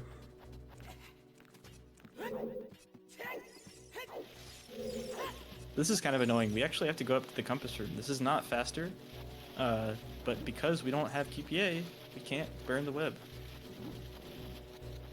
So we do just basically have to do this. Come up here, and that's how we get to Goma. Yeah, usually in MST we just use bombs to kind of mega flip, and then you can use hover boots to go into the room. But we neither have bombs nor hover boots, so that's kind of hard to do. Even though there's just use bombs, you say. Yeah.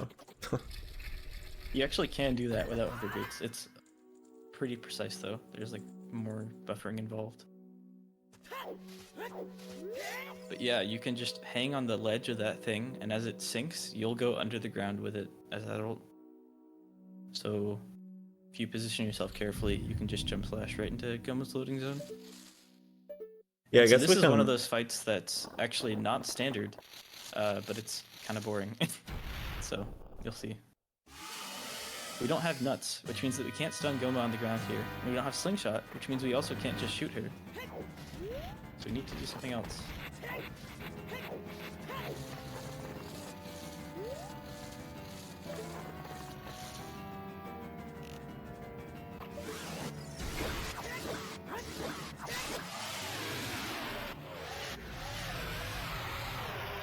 So those crouch steps are pretty precise, right? You want to just I do it actually okay? don't know. I do them RTA. I'm not sure how precise they are. Okay. Because I know as a child they're like pretty precise. You have like Well, a I think frame or it's two or precise something. with the like double nut throw. Like for defeat Ganon context, where you have to do Yeah. the jump slash at the end, it's precise. But when you're just doing stabs, it's pretty much fine. Oh, interesting. Okay. So we're saving again, not only to get out of Goma's room, because we don't really have a way out of there, but this is also for cutscene pointer again. So we literally need to do exactly what we did before. Go up to the compass room and do the 2-3-1 skip. Yeah, another instance of if we could just input GZ inputs again, I guess.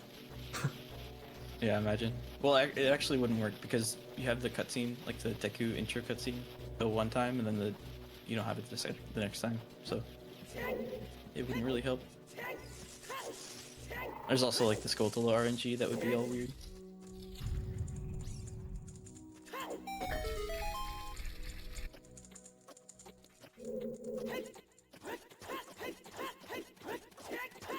So now I wonder how we're gonna beat this dungeon because I know there's a pretty long cutscene. If you just walk into the blue world. There's also a pretty classic trick that you can do to skip that cutscene and do a wrong whip at the same time. I could call it almost infamous. Yeah. So we're gonna do Ganondorf. We have to do a little bit of a different setup because of the items we have. Lots of setups use nuts. And we're actually gonna do a pause that looks like you don't need to do it, and it's true that for the setup you don't need to do it, but it's another thing that affects cutscene pointer in a way that we need it to, so we have to pause.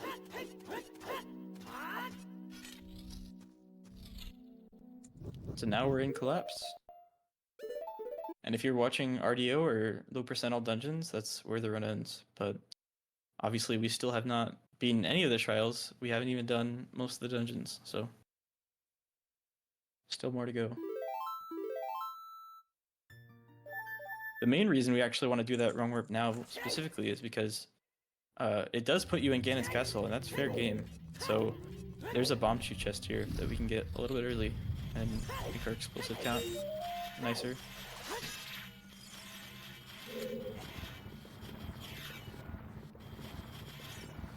You have to hover off of this BMOS to get that silver rupee without hookshot. It's kind of obscure as adult because usually you have hookshot, but it's kind of standard as child. You need a slightly different setup though. Yeah, in 2018, in 2019, when I started out running this, or learned this, I guess, we used to do this as child.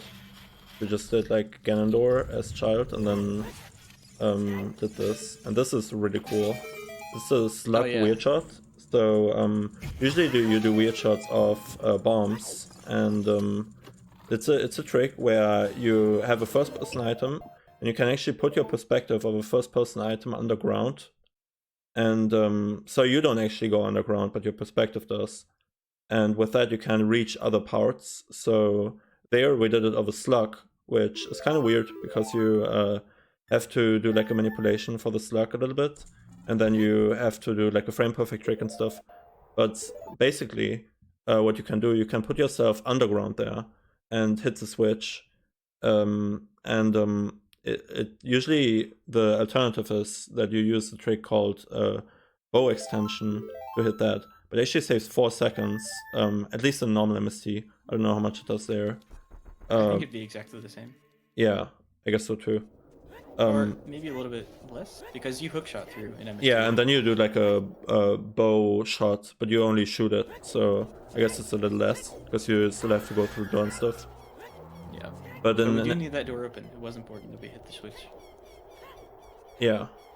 But yeah, so usually you would save like 4 seconds, so it's kind of a minor time save, but yeah, it's pretty sick. It's like my favorite trick, or my favorite like unnecessary trick, I guess. Right? Yeah, it's pretty cool. So with that, we were able to get bomb twos, and we did like 3 save warps in the span of 2 minutes. And that's actually where the 2 macros that I started with split. About 100,000 frames. So now we're going to the Shadow Temple, and this, like I said, was the part that could kind of be interchanged with the start, but we have bow now, and that makes the bongo fight a little bit easier, so. Yeah, we maybe thought you did like Shadow right after Forest, because you would do like Deku at the end, you know? Yeah. But Well, I guess in a this way, makes we sense. do Shadow right after Forest. You should take a little detour. Yeah. Yeah, so because it's MST, and because we are gonna need to get the later cutscene, need to get all that, we don't need to wrong warp to Ganon's castle like you would in other categories. You can just like go the normal way. And it's a little faster to go there to get the choose early first.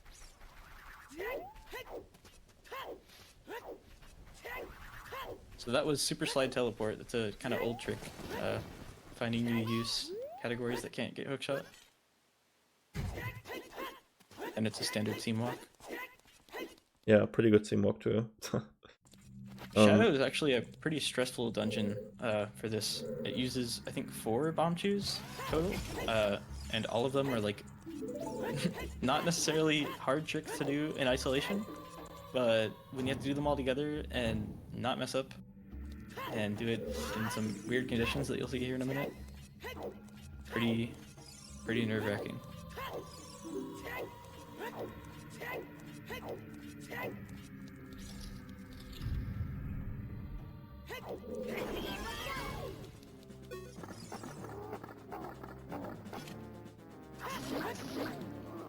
I actually had to do this section like multiple times because I found out the RNG seed wasn't right for like to combine the 2 macros. Oh. So I was like getting deja vu with the dead hand spawn because dead hand would spawn in like different places every time.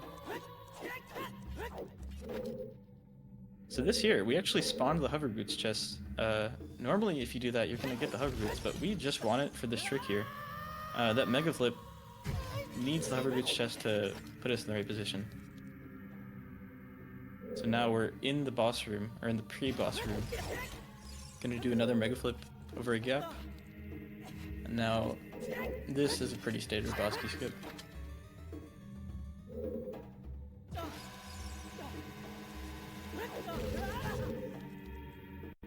Nice, Just unbuffered like that, there. we're in Bongo's room.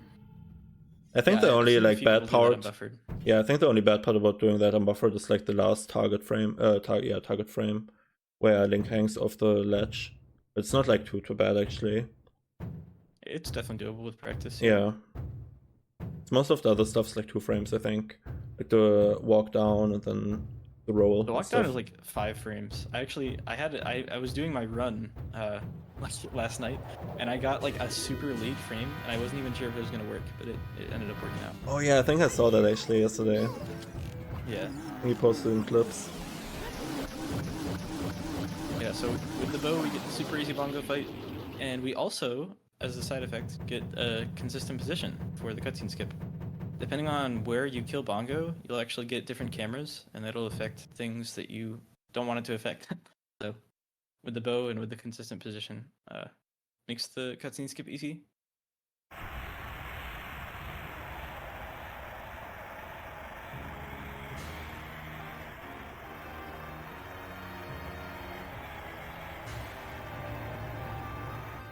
So this is our 5th dungeon, I think. Yeah, Almost but done, no the grand scheme of bathroom things. break this time, unfortunately. Yeah, we're not gonna watch this cutscene. It's actually a pretty good chunk of time that we're not gonna watch any cutscenes.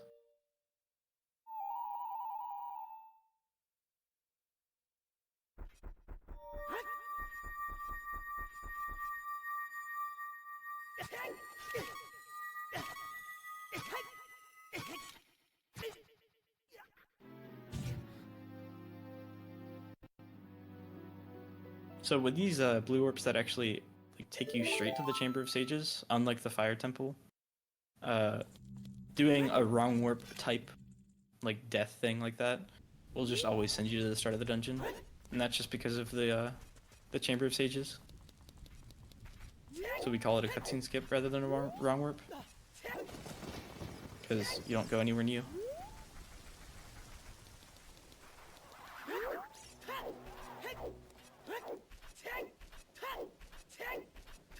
So now, right after that, we're gonna go straight to our next dungeon, which is DC. We're pretty well equipped to beat DC now. Well, maybe not, if you're only really familiar with normal runs, but we have everything that we're gonna need, so.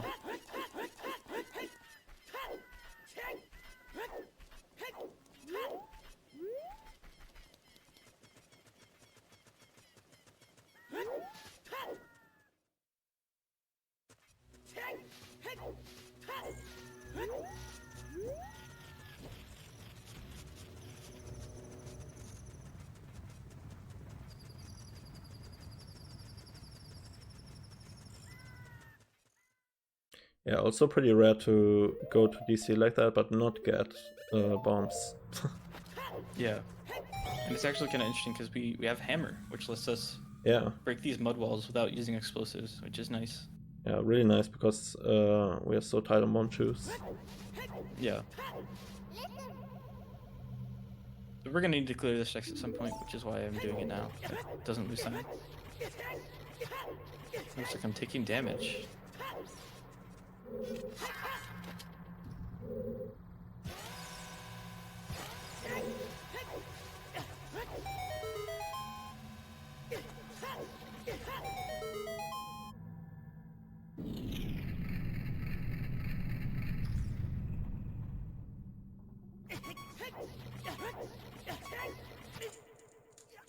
So I'm gonna death warp for no real apparent reason, and the real reason is that we need cutscene pointer to be fixed. So this death warp and then save no continue takes us to the title screen, and that again manipulates the cutscene pointer just like for Fire Temple, so that the wrong warp isn't gonna crash. Yeah, that's a really interesting way to do it. We also used to do this back in the day for MST. We just got here and and then save warped, right? Like that was before Yeah. we did Jabberong warp. But that was when you could do head clip. You didn't have to chew the eyes, so.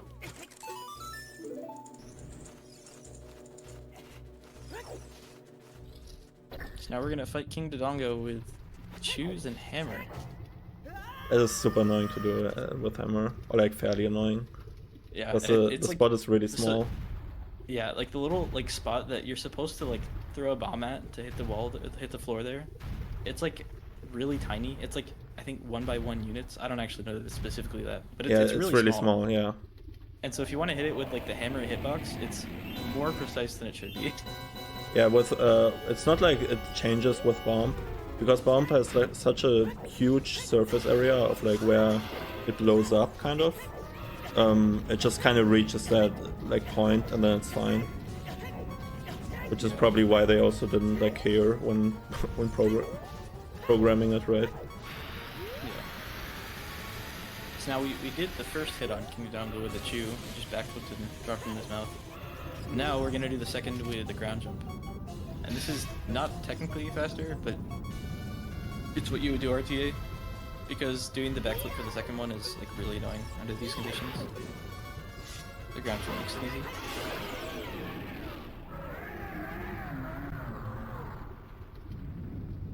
And so now we're gonna do a wrong warp, like I mentioned. And there's only really one wrong warp that you would do from this dungeon. But most of the time you see it done with bombs. So it's gonna be interesting to see one chew DC to GGG wrong warp. This is probably one of the most annoying tricks in the run that is like super concentrated and not really very complicated in concept or like in theory, you know? The setup for it is just like not ideal. It actually has a built-in thing to avoid getting fish trolled, but you can still get fish trolled, and I learned that last night.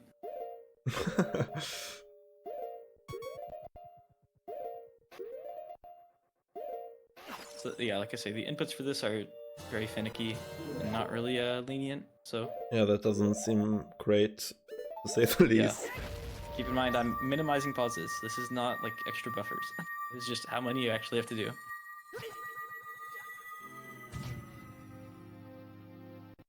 And that's one of those things that, like, even in theory, you wouldn't really lower the buffers on that. Like, you couldn't just do it, you know? Like with some other hard tricks. The actual inputs for a human just aren't very easy to do without pausing. Yeah, so you got put here instead of the jail as usual. Yeah, so without hookshot, you actually don't get put into jail because the developers made that little safeguard just in case you somehow got here without hookshot. You wouldn't be able to escape the jail. It's actually interesting. As child, it puts you out in the river. I don't believe I the two didn't are know that. connected, That's having interesting. hookshot and having like being child. But if it did put us at the river, that would be bad. And we actually wouldn't do DC wrong warp. So I don't know if I mentioned it specifically about DC wrong warp, but that DC wrong warp actually served two functions. It skipped the cutscene and it also put us here. It did use a chew, and it didn't actually save a chew because you can get over here with just one chew. But obviously it's faster because we skipped not only the DC cutscene, but also the walk, like the movement over here and the mega flip and all that. So it's better overall. And so now we're coming up here to where the archery game is. We're gonna do a seam walk. So basically, if you get up on top of the seam, you can go and side hop past the loading plane. The loading plane is kind of situated very far down. And if you hit the ceiling like this, you'll go right over it, which means that the lower fortress isn't going to load. And the gate isn't going to load either. So we can just walk straight to the wasteland. That's just amazing.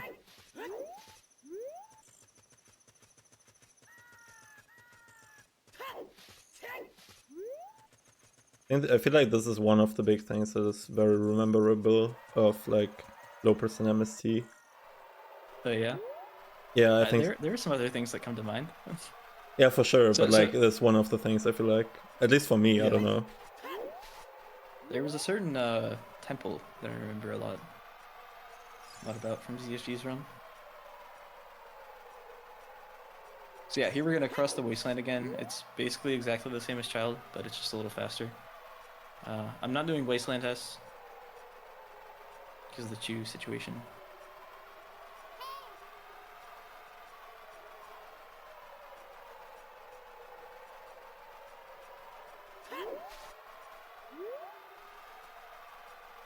Nice little inverted cams here too. Yeah, it makes it easier to see with collision view where the loading planes are, where the void at zones. It also looks cool.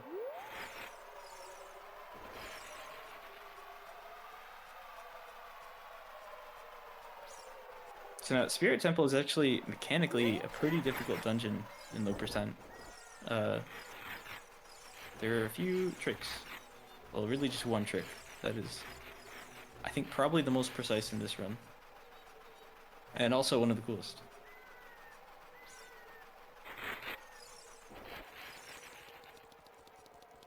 Because we already have Mirror Shield, we don't need to do Spirit Hover or Spirit Jump or anything to get up to the hand, so we can just go straight through the bottom and not really worry about any of that.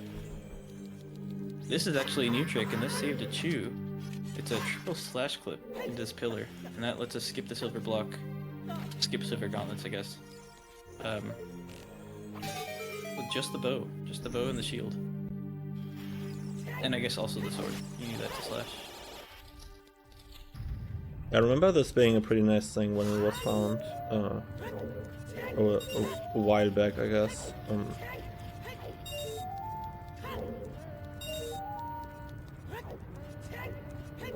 Cabbage asks, did you ever talk about why you get Mirror Shield as Child? I think I did, but basically going through Spirit without a shield, like without Mirror Shield or Hylian Shield, is not really that easy. I actually don't know if it's possible. I haven't thought about it too much, but it's easier to do it as Child than to do it as adult.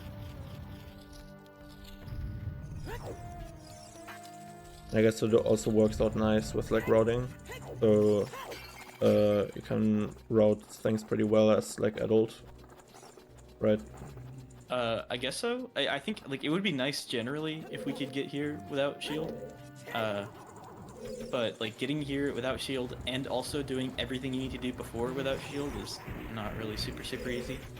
So it's very unlikely that we'll see that happen.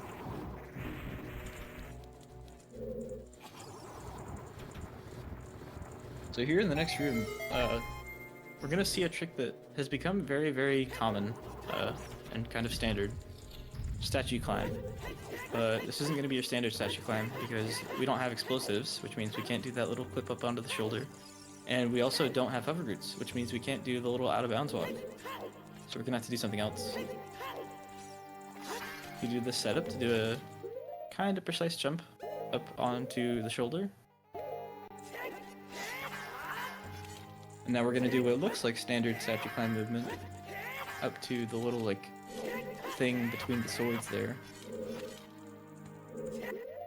Now we're gonna target on our particular frame here to get into a more precise position.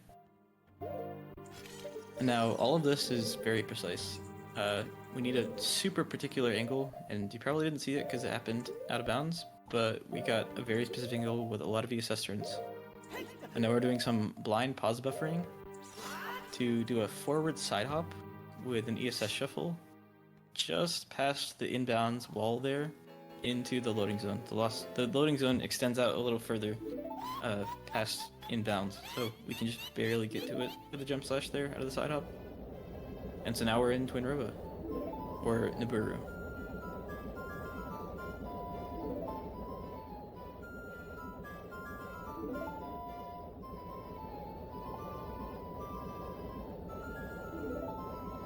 Usually that trick is pretty precise even with bombs and hover boots, and it's also pretty. Often you'll see like intermediate runners buffer that even like Cliff said with those resources. So yeah, you can only imagine what it's actually like to do RPA. I mean the GSR world record actually buffers that a bunch, so yeah. Yeah, So no you don't really have a Naboru way to cutscene skip this skip, cutscene. yeah, exactly. You could do it if you had a spare explosive. I think there's probably a task way to do it, but I don't think it'd be worth it. Like Not a with the human cheat theory count. task way. Yeah, not like a pancake way to do it, basically. There's actually a new setup for like relevant to other categories, relevant to the regular categories. That I think Count was the one who developed it. I believe he was, but it came from an idea that was originally a task concept where you grab like a glitchy ledge, and that glitchy ledge extends out of bounds. And so basically, if you grab the glitchy ledge while the cutscene starts, you fall out of bounds, and then even though you're in the cutscene state, you're still allowed to drop from the ledge, or rise from the ledge, like with this analog stick. So you just press A during the cutscene, and you fall out of bounds, and void, and it skips the cutscene. Yeah, it's like the most standard way nowadays to do Naboru cutscene skip. We used to use hookshot, so we can clip out of bounds with the help of Naboru. So we would just hookshot her and then like fall on a wall, fall out of bounds with it, with that clip. And it was much more difficult, in my opinion, than that clip. And I think the new setup is like kind of finicky, but once you get it down, it's definitely a lot easier than the hookshot clip. Exactly, because I used to do like a charge spin way. It was just barely faster, and it was like super annoying to do consistently in runs, especially under pressure, because Spirit is usually a temple that is very late in the speedrun, in any speedrun really. So yeah, there's like a lot of pressure, and then you have to do this crazy trick. Speaking of this being late, it's actually a good point to mention that this is the second to last dungeon. We only have this and then Water Temple. When was the last time you saw a Water Temple done last? I guess last. It's pretty rare. But in all dungeons we do it like, I guess like second to third last. Yeah, it's like really late. Yeah. Water isn't really conducive to like getting to the end, obviously. Like you can't really do a wrong whip from water to the end, and it's not really close to anywhere that you could do a wrong whip. Yeah. And so it's just not really useful. But for this, there's a lot of things that aren't usually useful that become useful. So you'll actually see there's one very, very specific reason that we want to do water last.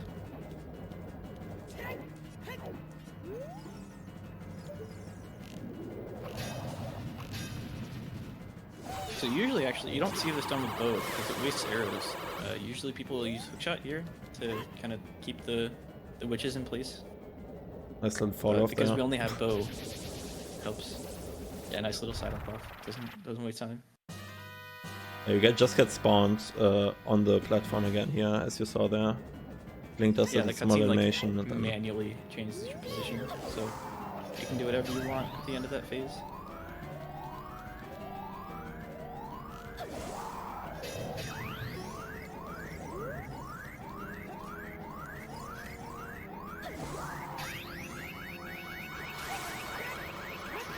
Now, once we beat this boss, there's like a triple bathroom break. We have the like Mayanis cutscene, which is super long, and then we have the Spirit cutscene, which isn't that long, and then we have the Raru cutscene, and then there's a save warp, and then we have Lex. So you have like 10 minutes. I think. I guess if you want to get snacks or like anything, get comfy, you can do that now. For the end. A lot of time. Just Or about for 10 minutes. Yeah.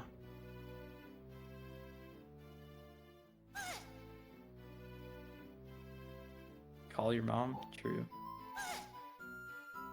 I gotta check in what's up. Go to college, raise a family, retire. Start speedrunning another game, get world record on that. Read a new task. Find a way to do this with to do mirror shields with child. Or twin rover rather. There's a lot of things you can do during this span of cutscenes.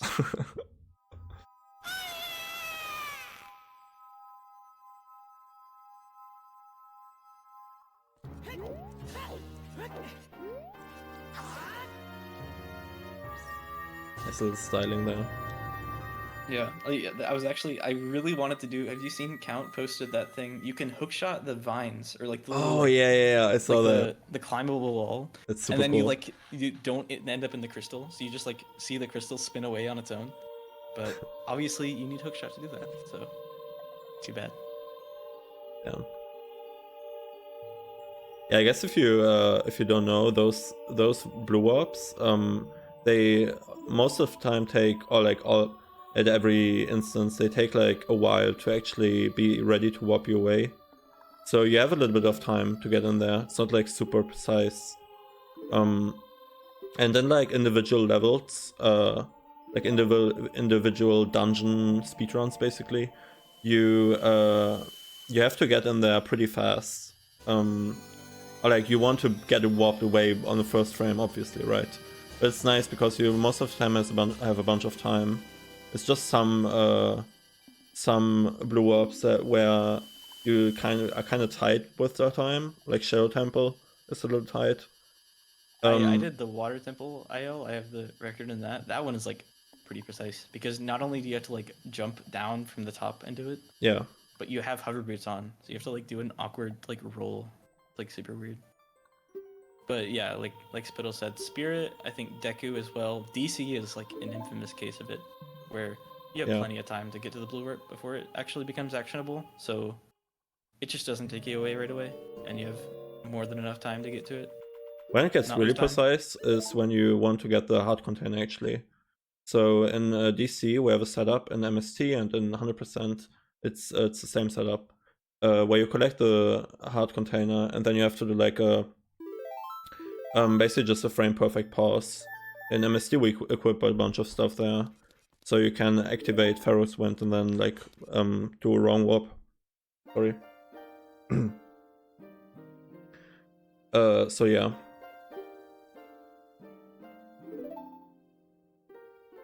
Yeah, so now it's time for the light arrows. But we don't even... This is an entire new item. Yeah. And it's funny because we don't even... Usually, like in normal MST, we don't even fight Ganondorf. So we only need it for like trials. So if we were to find a way to do trials without light arrows, for vanilla MST that would be huge. Because we could skip all of this cutscene, and we could also skip getting the bow, because we don't actually need the bow for anything. You can just use the hookshot for everything. But we would still... I think we would still need the magic, because we need to like equip swap boomerang. And I don't think it's faster to do Yes, and we do like QPA later in trials. So yeah, so you basically only need magic for that, which is kind of funny.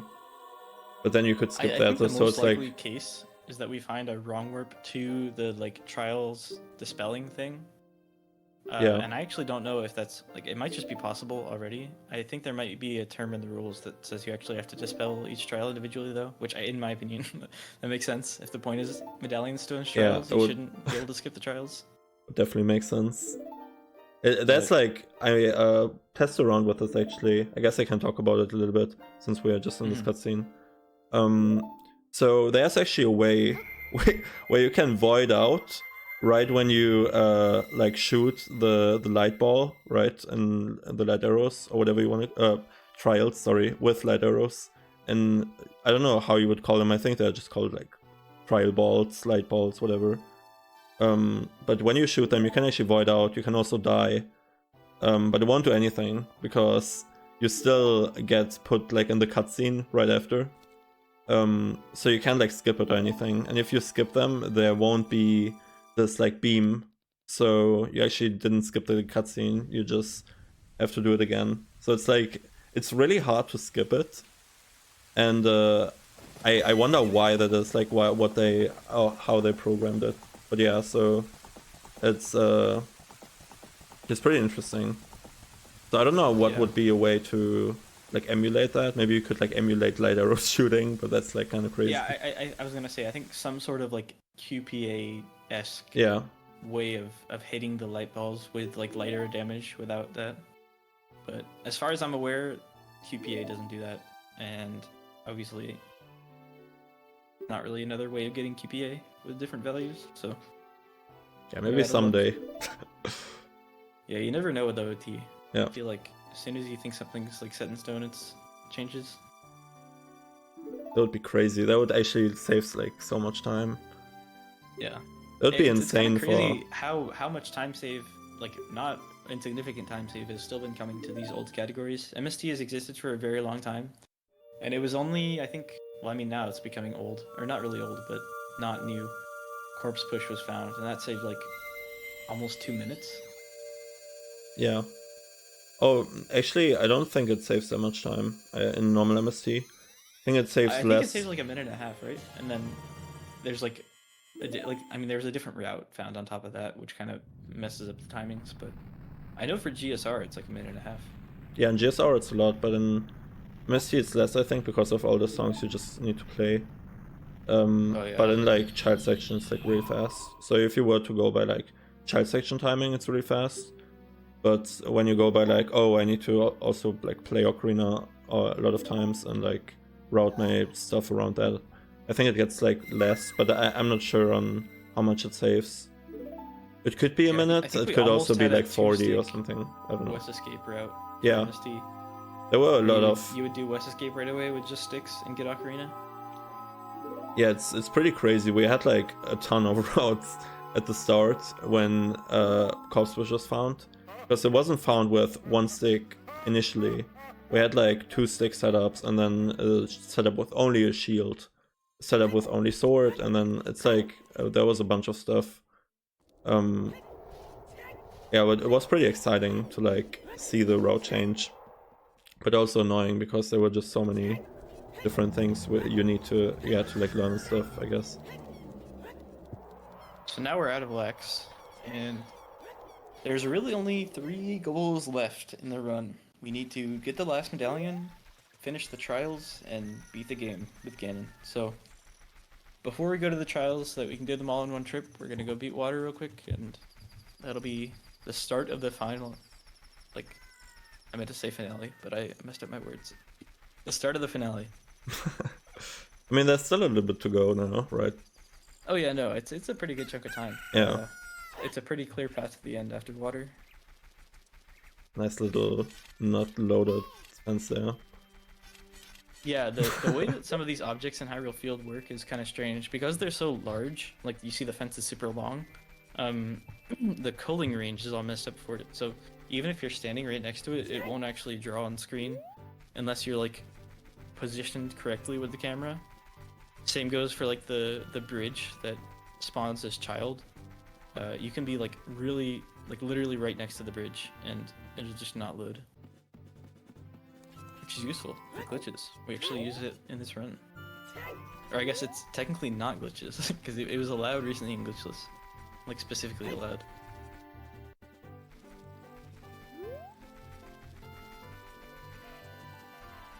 So now we're gonna do lab clip. Long forgotten trick that barely is faster. Yeah, I guess the question was. Over to the thing. I guess the question was, if you never saw something like this, how would you get into a water temple without any iron boots? Oh yeah, right? Without iron boots or gold scale, yeah. Yeah. I guess we have bow, so you wouldn't need like hookshot, I guess, for the switch, right? Yeah. Yeah. Well, I know for one thing we can't go to the fishing pond. I don't think there's any reason to go to the fishing pond at all.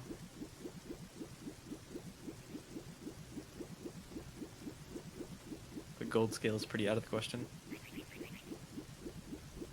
So now water is actually a very cool dungeon. There's some pretty cool stuff that occurs here. We're going to do a big hover over to Morpha. And this is actually a point that was made a lot easier due to QPA being found. So beforehand, and if you've seen ZHG's run, you'll be very, very, very familiar with this trick. You would use that Tektite to hover over here and then do a mega flip at the very end. And it's like very much RNG because it's literally just a Tektite hover and you are waiting for the Tektite to move in the right way.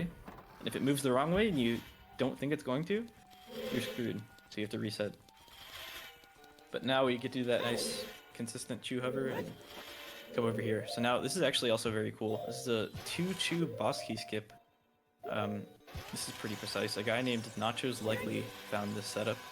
He also found the Enter Deku setup. Very, very cool, obscure low percent tricks from that guy. And now we're gonna fight Morpha without hookshot. So you have to get over there without touching the water. That boss key skip is pretty crazy. Yeah, it's actually not quite as scary as it looks. It is like very precise, like you do have to hit the frames, but it's not too bad. Yeah. Oh yeah, that hover we did for getting over that gap that you usually use long shot for, like in casual playthroughs. We also do that in Nocturne RTA actually, which is it is a category extension, but I would say it's like one of the most played and most like ran category extensions. It's kind of a little brother for MST. It's a very nice beginner category. It's yeah. Like little cutscene, lots of gameplay. Yeah. It's a good starting place for a lot of people. Ooh, nice. So now we're just gonna fight Morpha like this. There's not really anything else we can do. For RTA, you would do a very different thing. And you can just do this. So we're gonna do this. Pretty interesting that you only hit Morpha once with those jump slashes. It kind of looks like you hit it multiple times. Yeah, the cooldown for Morpha doesn't really work out for us to hit Morpha multiple times, so we do just have to do it like that. Oh yeah, I've been through that section of video discussion a bunch of times. Nachos, that Spirit BK skip. Nachos was the one who kind of had the idea of doing that as soon as we found the regular statue clip. I believe Homer Funky was the one who kind of brought that to our attention. And then Danny found the specific setup. But yeah, it's like very precise, and they realized right away how precise it was, and it's like, is it even possible? Can we make a setup? Can we make a consistent setup? And that setup we have is pretty good, but kind of scary. So now you can skip this cutscene with a chew, but we don't want to waste chews, and we also want to watch this cutscene. Yeah, why would we want to watch this cutscene? Well, I mean, there's a few side effects that come from this cutscene. You know, whenever you beat a dungeon, the area around it kind of gets cleared up. You know, with the Fire Temple, Death Mountain Trail comes all fine. You don't have the boulders falling from the air. With the Forest Temple, the enemies go away from Kokiri Forest. With the Water Temple, Morpha stops taking advantage of Lake or whatever. I don't remember the lore. But basically the lake rises. and we have all the water in the lake.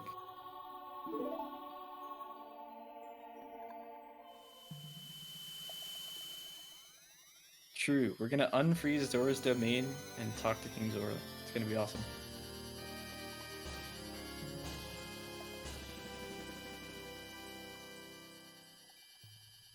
But no, in reality, what would a good OOT run be without fishing? True. We're gonna go for a fish. I believe you actually could. So if you did the Tektite hover, right? If you did the Tektite hover in Water Temple, then you would have enough choose to skip the Water Temple cutscene, and then you would be able to do the Tektite hover into the fishing pond. And a less RTA friendly route of this would probably opt to do that. But no.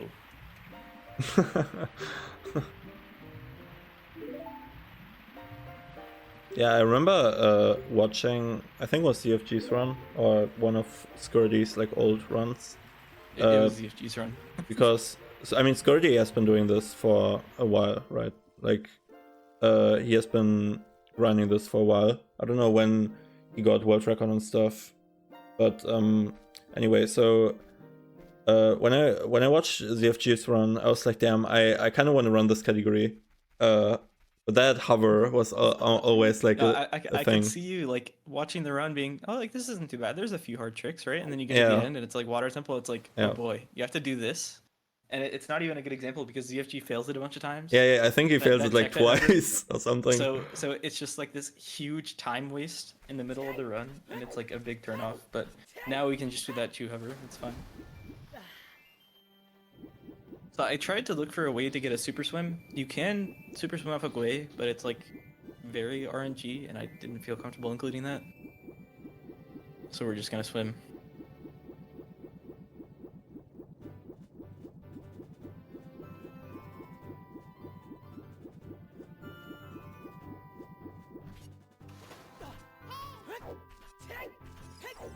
Now, adult fishing is pretty infamous for being really awful, I think. Hopefully we can get a good first try catch.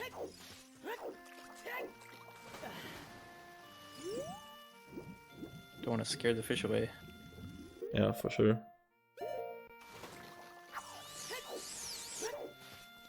So it looks like I'm catching something else. Catching nothing. I'm just leaving. Oh, okay.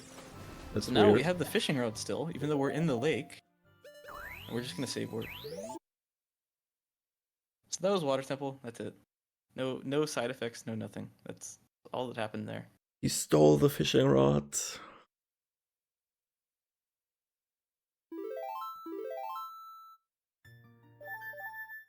So I mentioned at the start of the run that we were going to need more sticks as adult, and now we have sticks on our B button. So this is how we use sticks without equip swap. This is also why we equipped sword at the start of the adult section, and this is why we stole the fishing rod.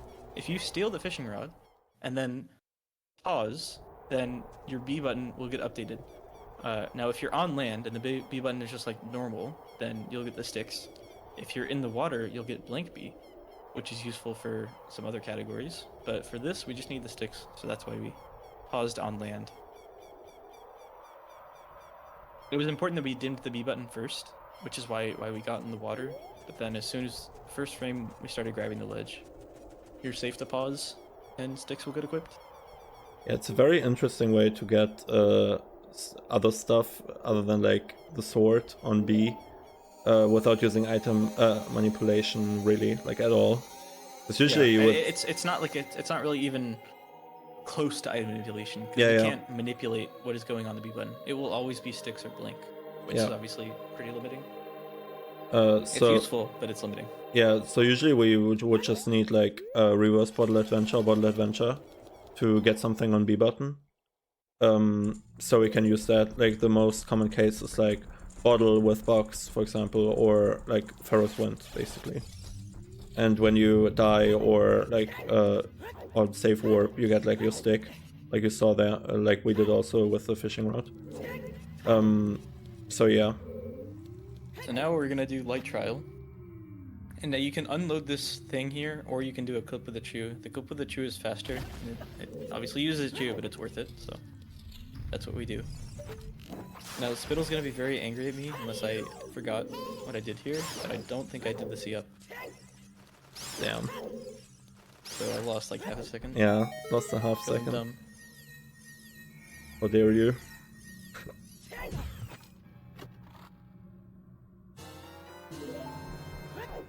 So now, if you did do that unload trick, it would actually mess with the actors that are loaded in Ganon's castle, and you would have to void out in this room. And the way that you void out in this room is by going underneath the chest that spawns when you play ZL. Obviously, you won't see that because we don't want to void out, but it's something that you can do, and it does save its you.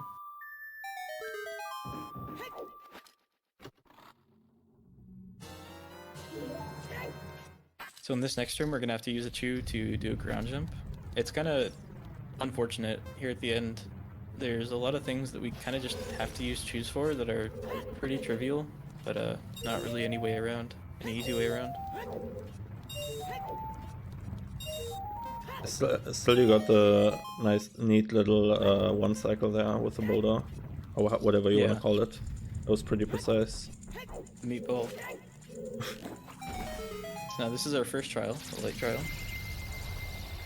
Pretty unusual trial to do first as well. Yeah, especially casually, it's pretty impossible to see that happen. Kind of funny that in every of the 3 MSTs you see like a different first trial, right?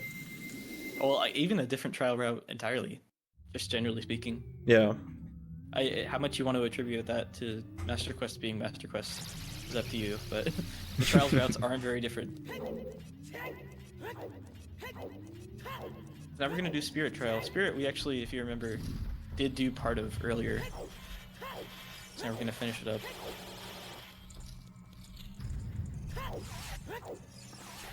This won't be the last time we visit Spirit Trial. Oh, one thing I actually meant to note a long time ago. You'll notice that I've kept Chews equipped this whole time, even though you might think it seems like it'd be optimal to equip over them for, you know, more favorable items. And that's actually because as soon as you get Bow, you are locked out from equipping Chews. You cannot equip Chews because the cursor, the way the cursor works in the pause menu, doesn't allow you to hover over it. And so, as soon as we get Bow, well, even before we get Bow, it's imperative that we keep Chews equipped, or that we have Chews equipped and we keep Chews equipped. Kind of just an extra level of stress on top of everything that makes this category awesome.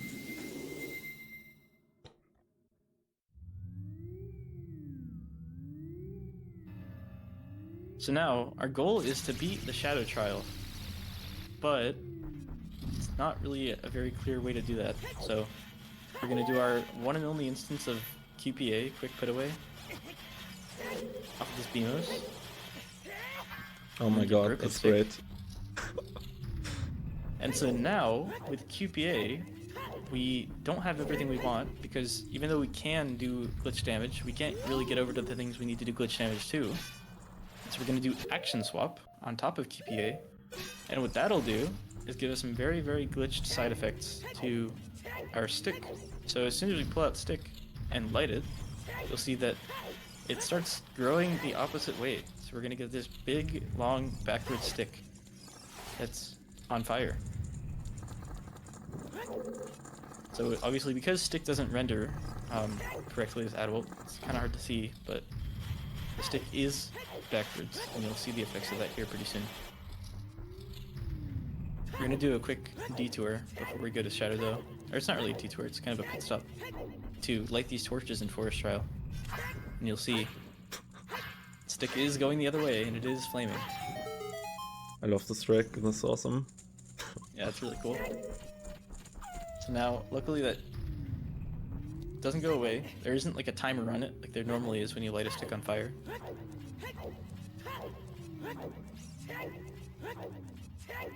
Just a really long stick, so makes sense. Yeah.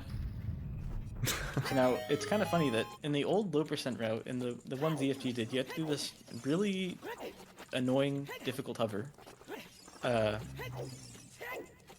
And Now we can just jump across the trial without doing anything.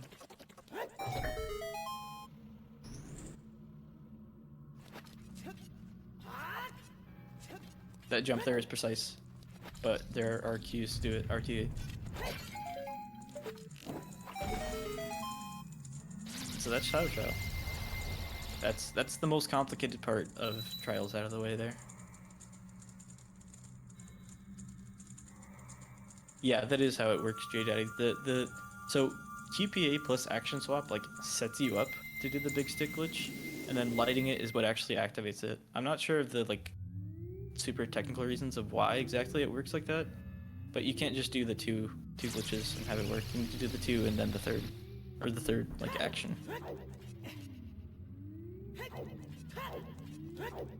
So water temple or water trial here, excuse me, is actually very casual. We do it exactly as intended.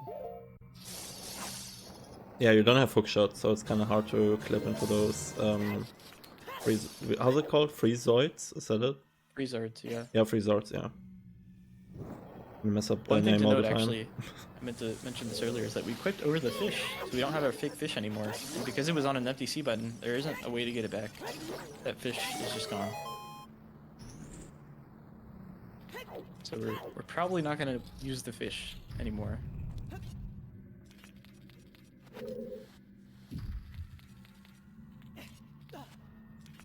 I hate this jump.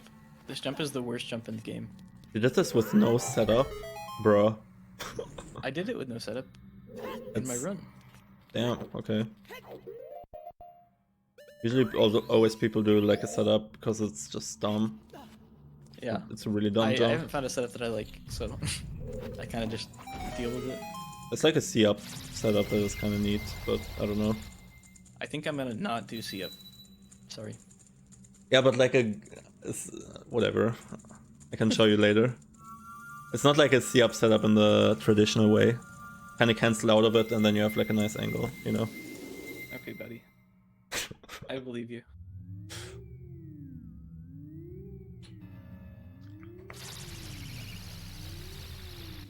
Okay, yeah, so now we're gonna finish Forest Trial. And there's only 2 trials left. There's Forest and Fire, right? So, Fire is pretty daunting. If you think about it in your head, it's not really clear how you would actually beat Fire Trial in our current state. You could maybe think of a brute force way to do it, but under our current conditions, it's not really super doable.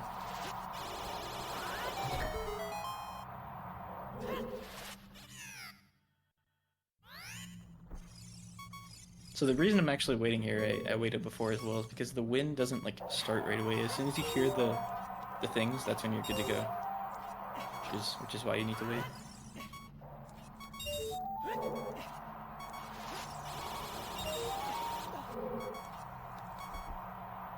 So if you go too fast, you have to wait here.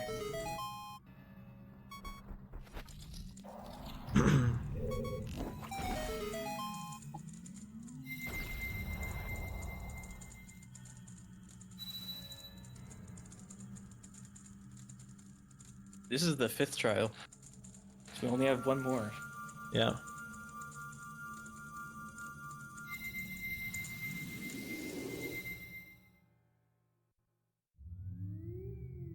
We're gonna do fire trial without hookshot, hover boots, fire tunic, or golden gauntlets. So that's interesting.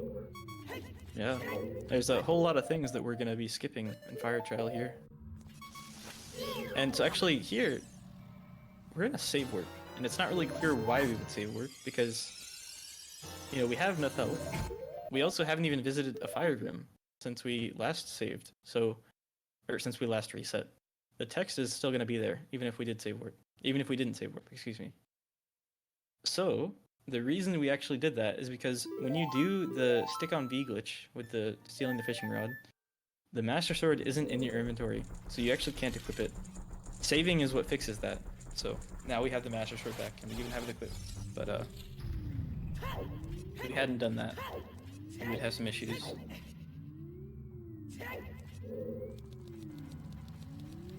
And now it's kind of, it doesn't do justice when you see it in a LOTAD, where you know it's not going to go badly. But Fire Trial is probably the single most stressful part of this run. You're on a timer, and it's a tight timer, and you have to do these jumps. Without hover boots, it really is not something that's trivial to do. And you'll see here, obviously, like I'm using time stop, pressing the cutscene item midair, and that makes it a little bit easier. But even with that, it's still pretty precise. And so here I'm doing this trick here to skip gold gauntlets. This is a derivative, or it's derived from the child setup to do that, but it's a little bit different as adult.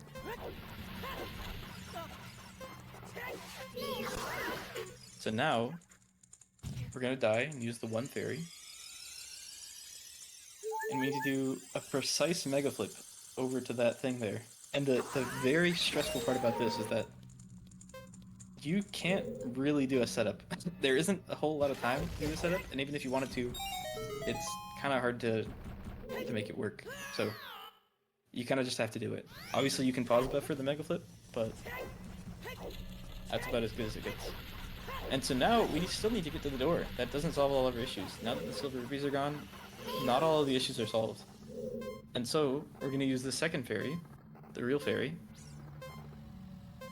die while we jump onto this thing here.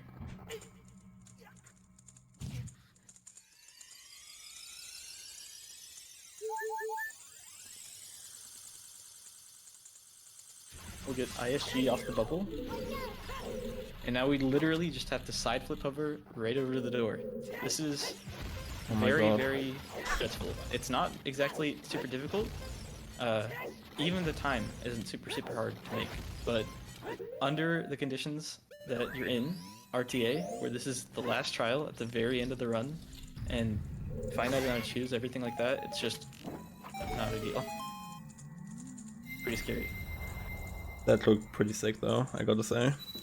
Yeah, it's a really cool trick, but so you can get those kind of, I don't know how they're called, those hovers where you don't side hop but you like backflip, right? You go like back, which are pretty easy to get because those side up ones I think are frame perfect. Oh yeah. So what we did were side flip hovers there, and so the way that works is when you're doing like a side roll where you like hold ESS down and then press A to do a roll, you like move. Like you like move to face the other way, right? And that's not an illusion. Link actually is like his facing angle is literally changing. And so if you backflip at the end of that roll, but right before the angle corrects itself to where you were targeting at, you can do a backflip from the wrong angle. And that lets you kind of contort Link's collision in a way that makes it easier to hover with. Because you can't just hover with backflips and choose without hover boots. Yeah. And so now that's all the trials. That's pretty much, you know, GG. We've done all of the main goals, and for the most part, this is pretty much our victory lap here. But there is one more kind of special trick right at the end.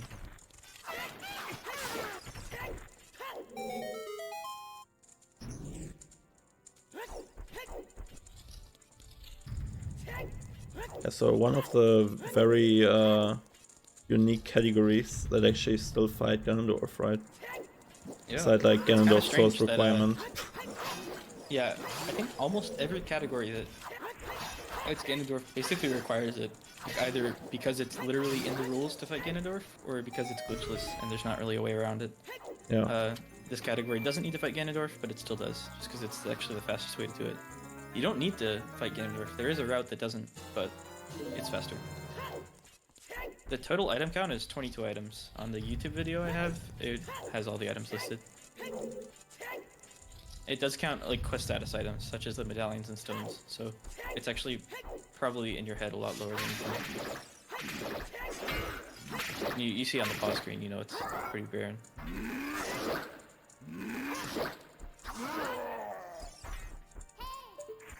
It's nice double knuckles.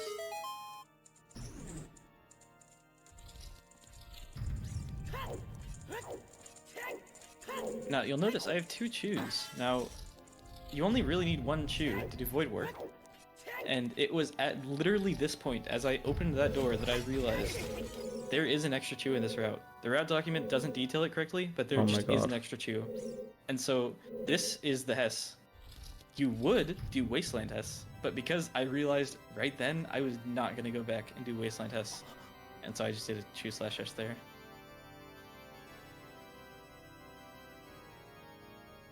I'm guessing Forest Temple cutscene skip would just be inconvenient because of like DQ replacement or whatever.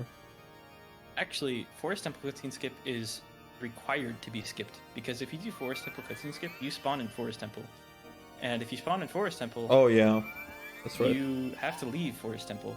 I guess you could do it and then go back to the Blue Orb, but if you do the cutscene skip and then try to leave normally, you'll get Minuet. Or you'll get the Minuet cutscene rather, and that will give you Minuet, like literally frame one. So we don't want to get Minuet, and you don't want to do that. So. Oh, does the Blue Orb still put you in SFM? Yeah, then no go at all. Damn, okay. Interesting. I was thinking it put you like right by the little thing, the Deku Scrub, but I guess not. I think you mean, let's see how a human fights Ganondorf. I mean, if you do Spirit CS skip, you would have to watch Requiem, so...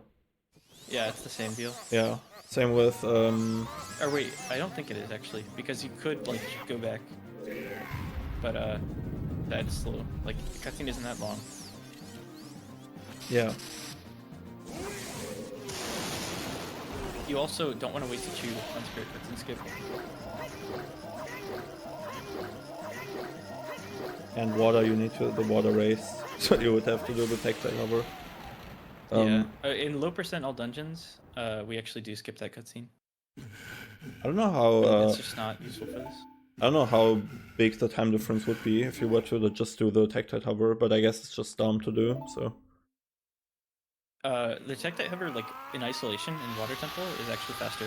No, I mean in Lake Hylia, if you were to like skip the Water Temple cutscene with one shoe you have. Oh yeah, I think optimally it actually probably wouldn't be that slow. But I mean, like we're speaking optimally, right? Because it does take time to swim over there, you know. Yeah. When you do watch the cutscene. So like I think like raw time save would probably be a little bit lost from the tactile hover, but not a bunch. And then added with the cutscene, it would be like worth it basically. Yeah, I wonder how much I would save. Yeah, not enough to be worth it.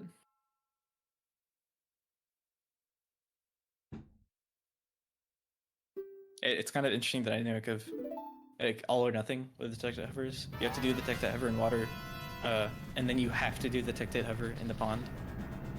Well, I guess if you skip the cutscene, you could do the tactile hover and then not skip the cutscene and be fine. But that's not the point. So now we're gonna do Void Warp. This is a very common trick in GSR and other categories that beat Ganondorf but are glitched. Except we have to do it with a chew. So this is actually a little bit even more RNG than Void Warp normally is, because the chew lasts for longer, and as you may imagine, that just leads to more time save, or more potential time for the boulders to hit you. And then this actually was a new kind of discovery. You can hold a precise stick position to get down closer to the loading zone here. Not straight into the loading zone, but pretty close. Oh, interesting. Yeah. How precise is that?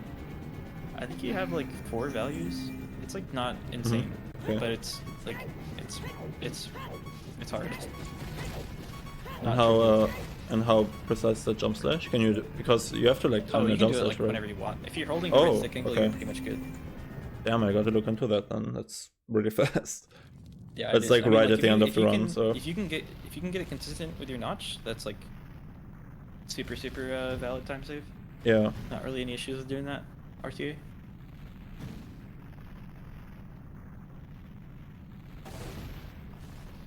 So now this truly is basically the end. As long as we don't die again, and we're perfectly fine to close it out. Standard, glitchless, whatever you want to call it. You got this. Yeah, let's hope I don't die, right?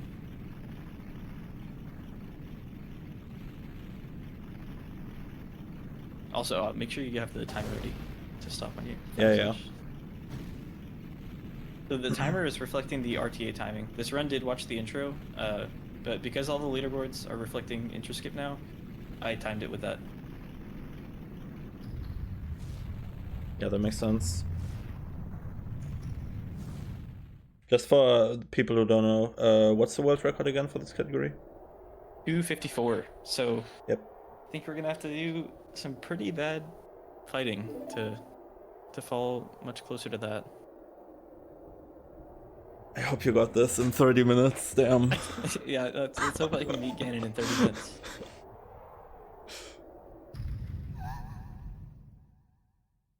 I think this just kind of goes to show how hard this category is. Obviously, you know, it's not really a terribly optimized run, but it's not a bad run either. That Skirty has the record. Yeah. And obviously, you didn't see I didn't make any super perfectly optimal movement. I only did one Hess, and that Hess wasn't even maximizing on the time save. Yeah. We're still gonna be just Yeah, I over mean, 30 minutes saved. I mean, for sure. Basically, tricks away. Yeah, we said it at the beginning. Like there are a bunch of like movements that maybe weren't optimal. Maybe some rolls and angles and stuff. And then there were the stealth force fight we talked about, where you couldn't like manipulate it, so you had trouble with that. And maybe you could have saved like, I don't know, 5 seconds. Then the GTG thing where you lost like at least 3 or something, right? You got a 113. 3 to my RTA best, so surely a lot more to that. To an optimal fight. So like you lost a bunch of time, but it's like it's okay in a category like this. Like maybe you could go with like I don't know how much you could save. Maybe like a minute or something on the whole thing. Oh, from movement alone, you could probably save upwards of like 10 minutes, I think. Really? I guess that's probably straying closer into like the task territory. RTA, I wouldn't expect more than like 3. Yeah, but, I thought that I RTA, not like task. Of a long run, definitely don't underestimate how much time you save from just Yeah, I guess I didn't pay too much attention to the movement, but yeah. Yeah. I mean, it's frames everywhere, and then there's seconds in some places, and it just all adds up, right? Okay, time's coming up. I really hope it reflects it correctly, because we'll see.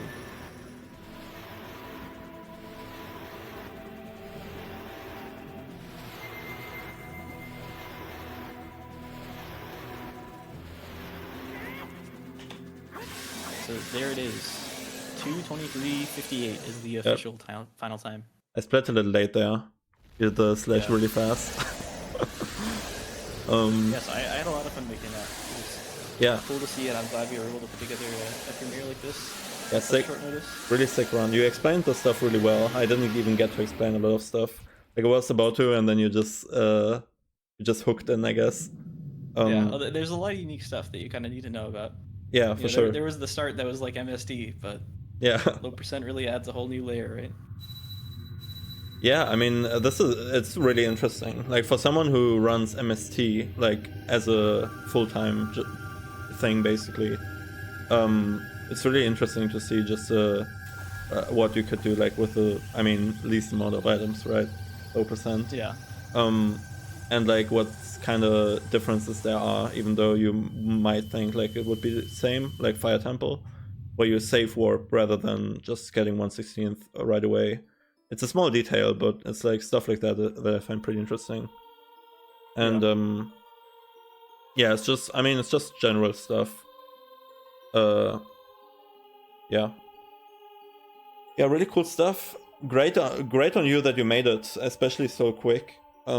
Yeah, I'm happy it turned out. I really think, like, I know I did it very, very quickly. It wasn't a super detailed composition, but I don't think it was sloppy. I think it turned out pretty well.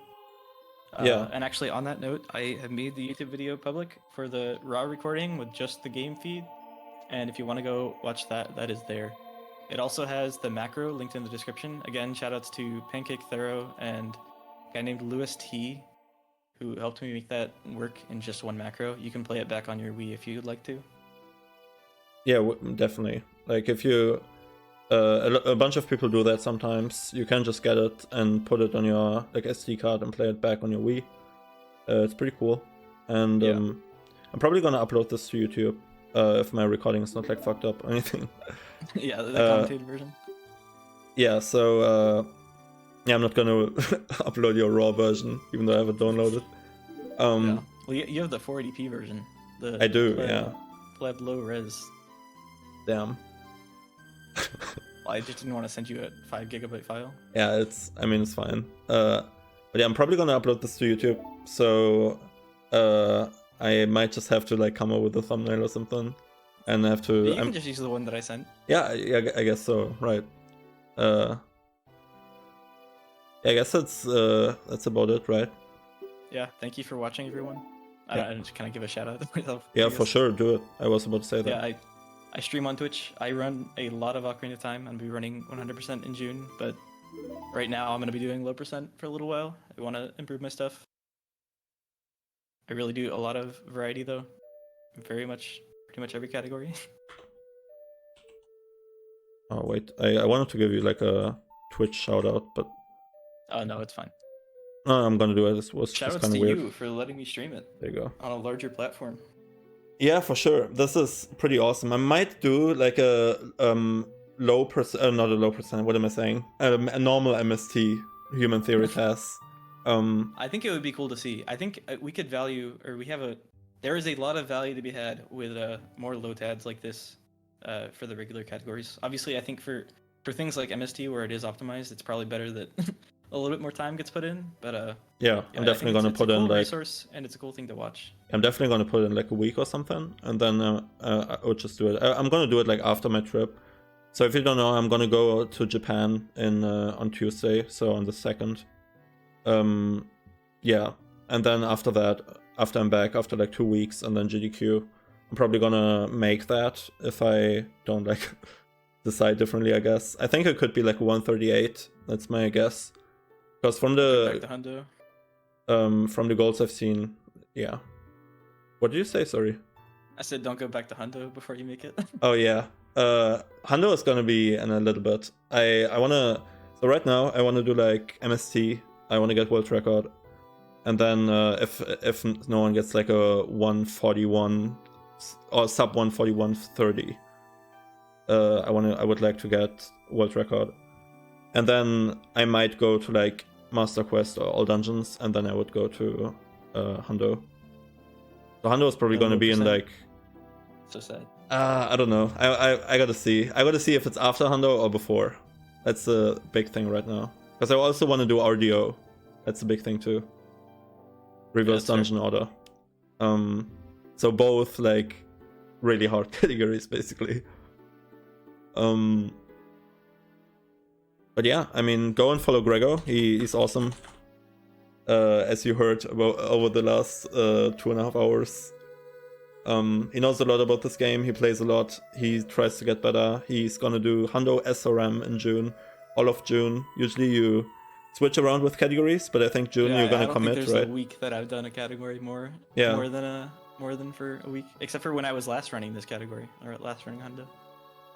Nothing really comes close for me. Yeah, I guess all dungeons too, How much right? fun I have with it. Oh yeah, I've run all dungeons SRM pretty consistently. I mean, on and off, but consistently when I'm doing it. So. Yeah, you're pretty good at the SRM stuff for sure. Yeah. Hundo SRM I would really like to get good at. Yeah, I would really like to get a top time in the normal no SRM kind of thing. I mean, I already got a like okay time, but my RNG just, oh my god, dude. My last finished run, there was like there's so much that can go wrong. Yeah. All out of your control. It's pretty bad. Not just SRM or no SRM or glitchless. Especially because I feel like I struggle with the longer categories. So I'm like, I feel like I'm really good at the 2 hour to 1.5. You know what I mean? Yeah, it's hard to focus for so long, especially like when it really is like, especially with no SRM Hundo. There's not just like a whole bunch of downtime everywhere. Obviously, there's cutscenes, but like you're really spending a solid like 4 hours gameplay. Yeah. I mean, like for my level, I guess for you it's probably like 3.5, but same difference, right? It's a lot of time. Yeah, I mean, yeah, that was like, I think that those two were my biggest problems. Like a bunch of stuff that was out of my control, plus the length. But right now my plan would be just to go back and to kind of just do practice runs, where I try to just finish runs and maybe take breaks and like go with like removed RNG, I guess. So I would just skip stuff, or that's a healthy way to do it. Yeah. Even if you just continue runs that get whatever extra dampe. Yeah. can be helpful for motivation. I used to Right. just get to like Spirit, and then I was like, oh yeah, that's good enough, and then ended the run. But that end Yeah. part is like really where it It's gets hard you. to keep going if you like lost a bunch of time to RNG and then you just like keep on losing a little bit more here and there. It's like you're just so red. It's like Yeah. you don't want to continue. But yeah, I think I'm gonna do runs now of like normal MST. Thank you very much again for making this and being here with me. Yeah, and thank you for watching, everyone. Thanks for letting me show it once more. Yeah, for sure. GL Spittle. Yeah, GL See to you you later. as well. Bye. Alright, that's it. Dude, I hope my recording is good. Holy shit. Alright, I'm gonna end the recording here.